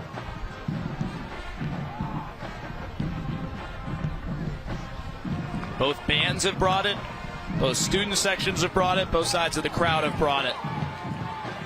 Hope everyone's been drinking water. A hot night, and this game will not end, and we're happy about it. Cunningham gets a couple. Cunningham ran right into Duarte. The 5-yard line to near the 3rd and 4. goal from the 5 for Page High. Tackle by Justice Duarte. Check that ball on the 5-yard line. Watch the Page offensive line here. They're playing a lot different now. I mean, there are some very heavy legs right there. So if you're going to get anything from Cunningham or Walker on the Page side of the football, it might have to be all them because we're starting to see some gas tanks go straight to E right now, Max. Remember, Page is without their star left tackle, Ronan O'Connell, committed to Clemson. Play clock at 5 on 3rd and goal.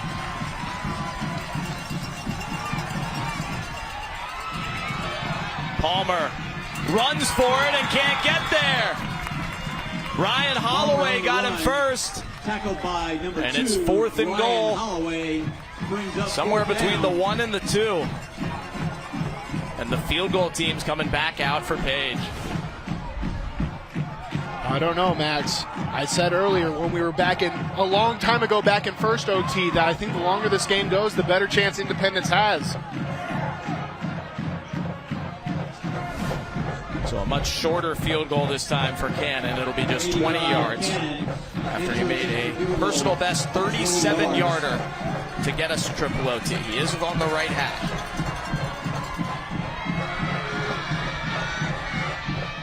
A whistle.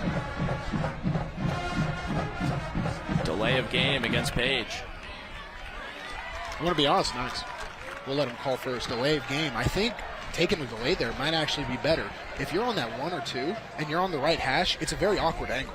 So if you back it up, it allows you to kind of play the middle of the field more. It's something that you'll see a lot of college and pro teams do if they're on that 1 or 2. They will take it away if they can, because they'll use it down to move it back to the middle with just a run play. Here, I actually think it works better for them. The kick is no good! Garrett Pevler broke right on through. And Indy can win with any score here in triple OT. Independence will get the ball on the 10-yard line. We know Pedler's the one that break through, force a bad kick. We'll try and see where it happened at.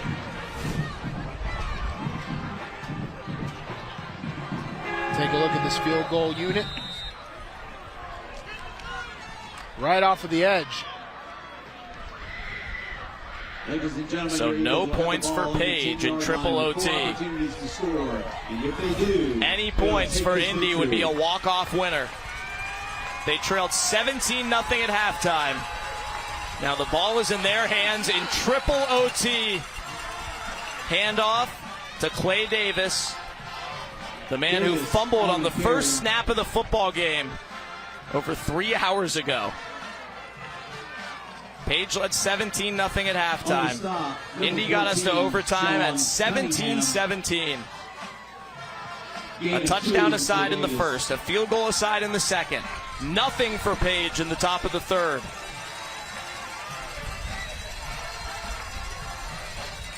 McNeely hands off to Davis again. Davis carries. I don't mind them play calls, Max. They're starting to chip away and give themselves 3rd and 4th and manageable if they want it, or even a field goal. It doesn't have to be anything crazy. Play safe. And they're going to bring the field goal team out on 3rd down. It was field goal all the way. Landrick Majewski did not participate in the first half. He's been busy since.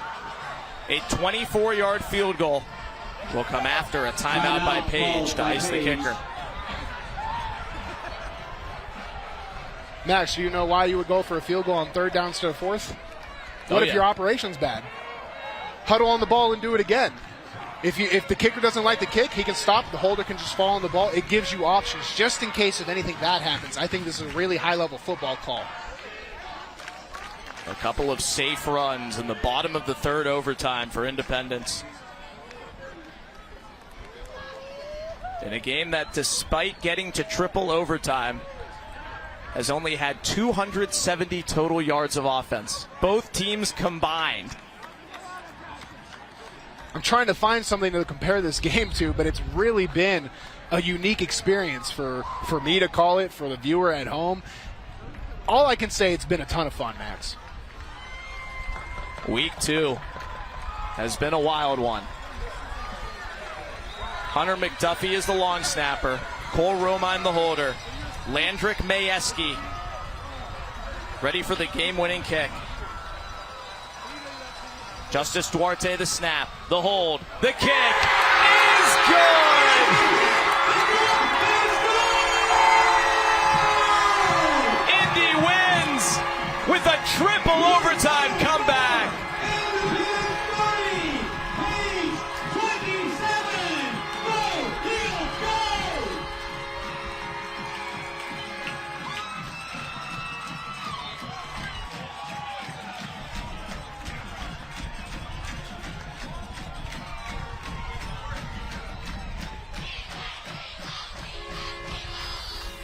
Indy 30, Page 27. Game-winning field goal in triple overtime by Landrick Majewski. We will be back with a whole lot more and talk to the Eagles after this. Down 17-0 at halftime. Indy comes back to shut out Page and flip it to 17-17 and get the game to overtime. Then win it in triple overtime with a walk-off field goal. Unreal. Week 2 high school football. Max Hers, Bruno Reagan, Sammy Kincaid. Your Tennessee Army National Guard Friday Night Rivals, presented by Bart Durham Injury Law. An absolutely crazy game tonight, Bruno. It was not close. There was not much going on. A few big defensive plays in the beginning. but then this game got crazy down the stretch and got through 3 wild overtimes. Luke McNeely mentioned we have to use our brain instead of our physical attributes. Well, they used something physical, and it was heart. It was a lot of heart from this team. I mean, Braden Needham, Peyton Greathouse, Clay Davis making a mistake and coming back late into the game all provided a lot of leadership. What can I say? I mean, it was a very, very inspiring watch from my end, at least. All with Steele Katina injured on crutches on the sideline. A night where 12 Independence players touched the ball on offense.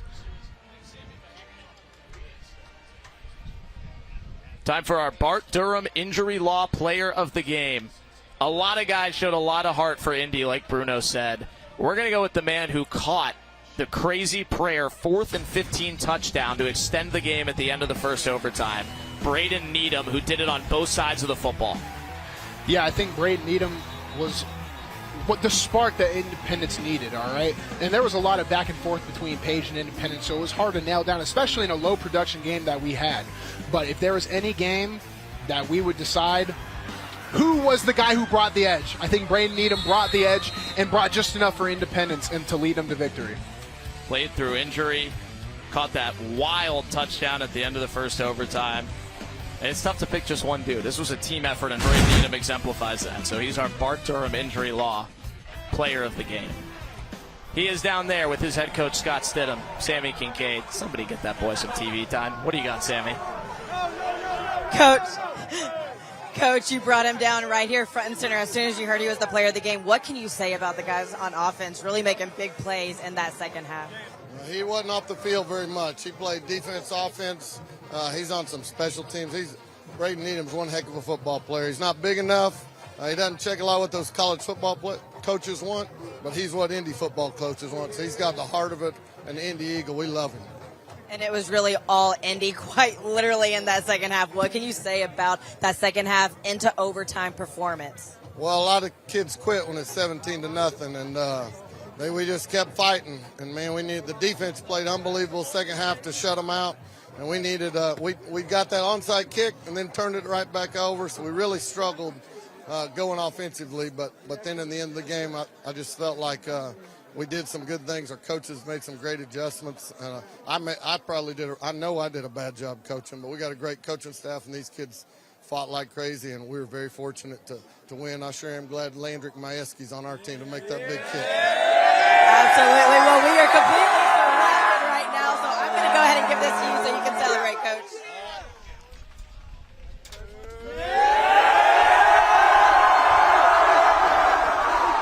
Braden Needham lifts that trophy high, and I think the entire student body is on the field.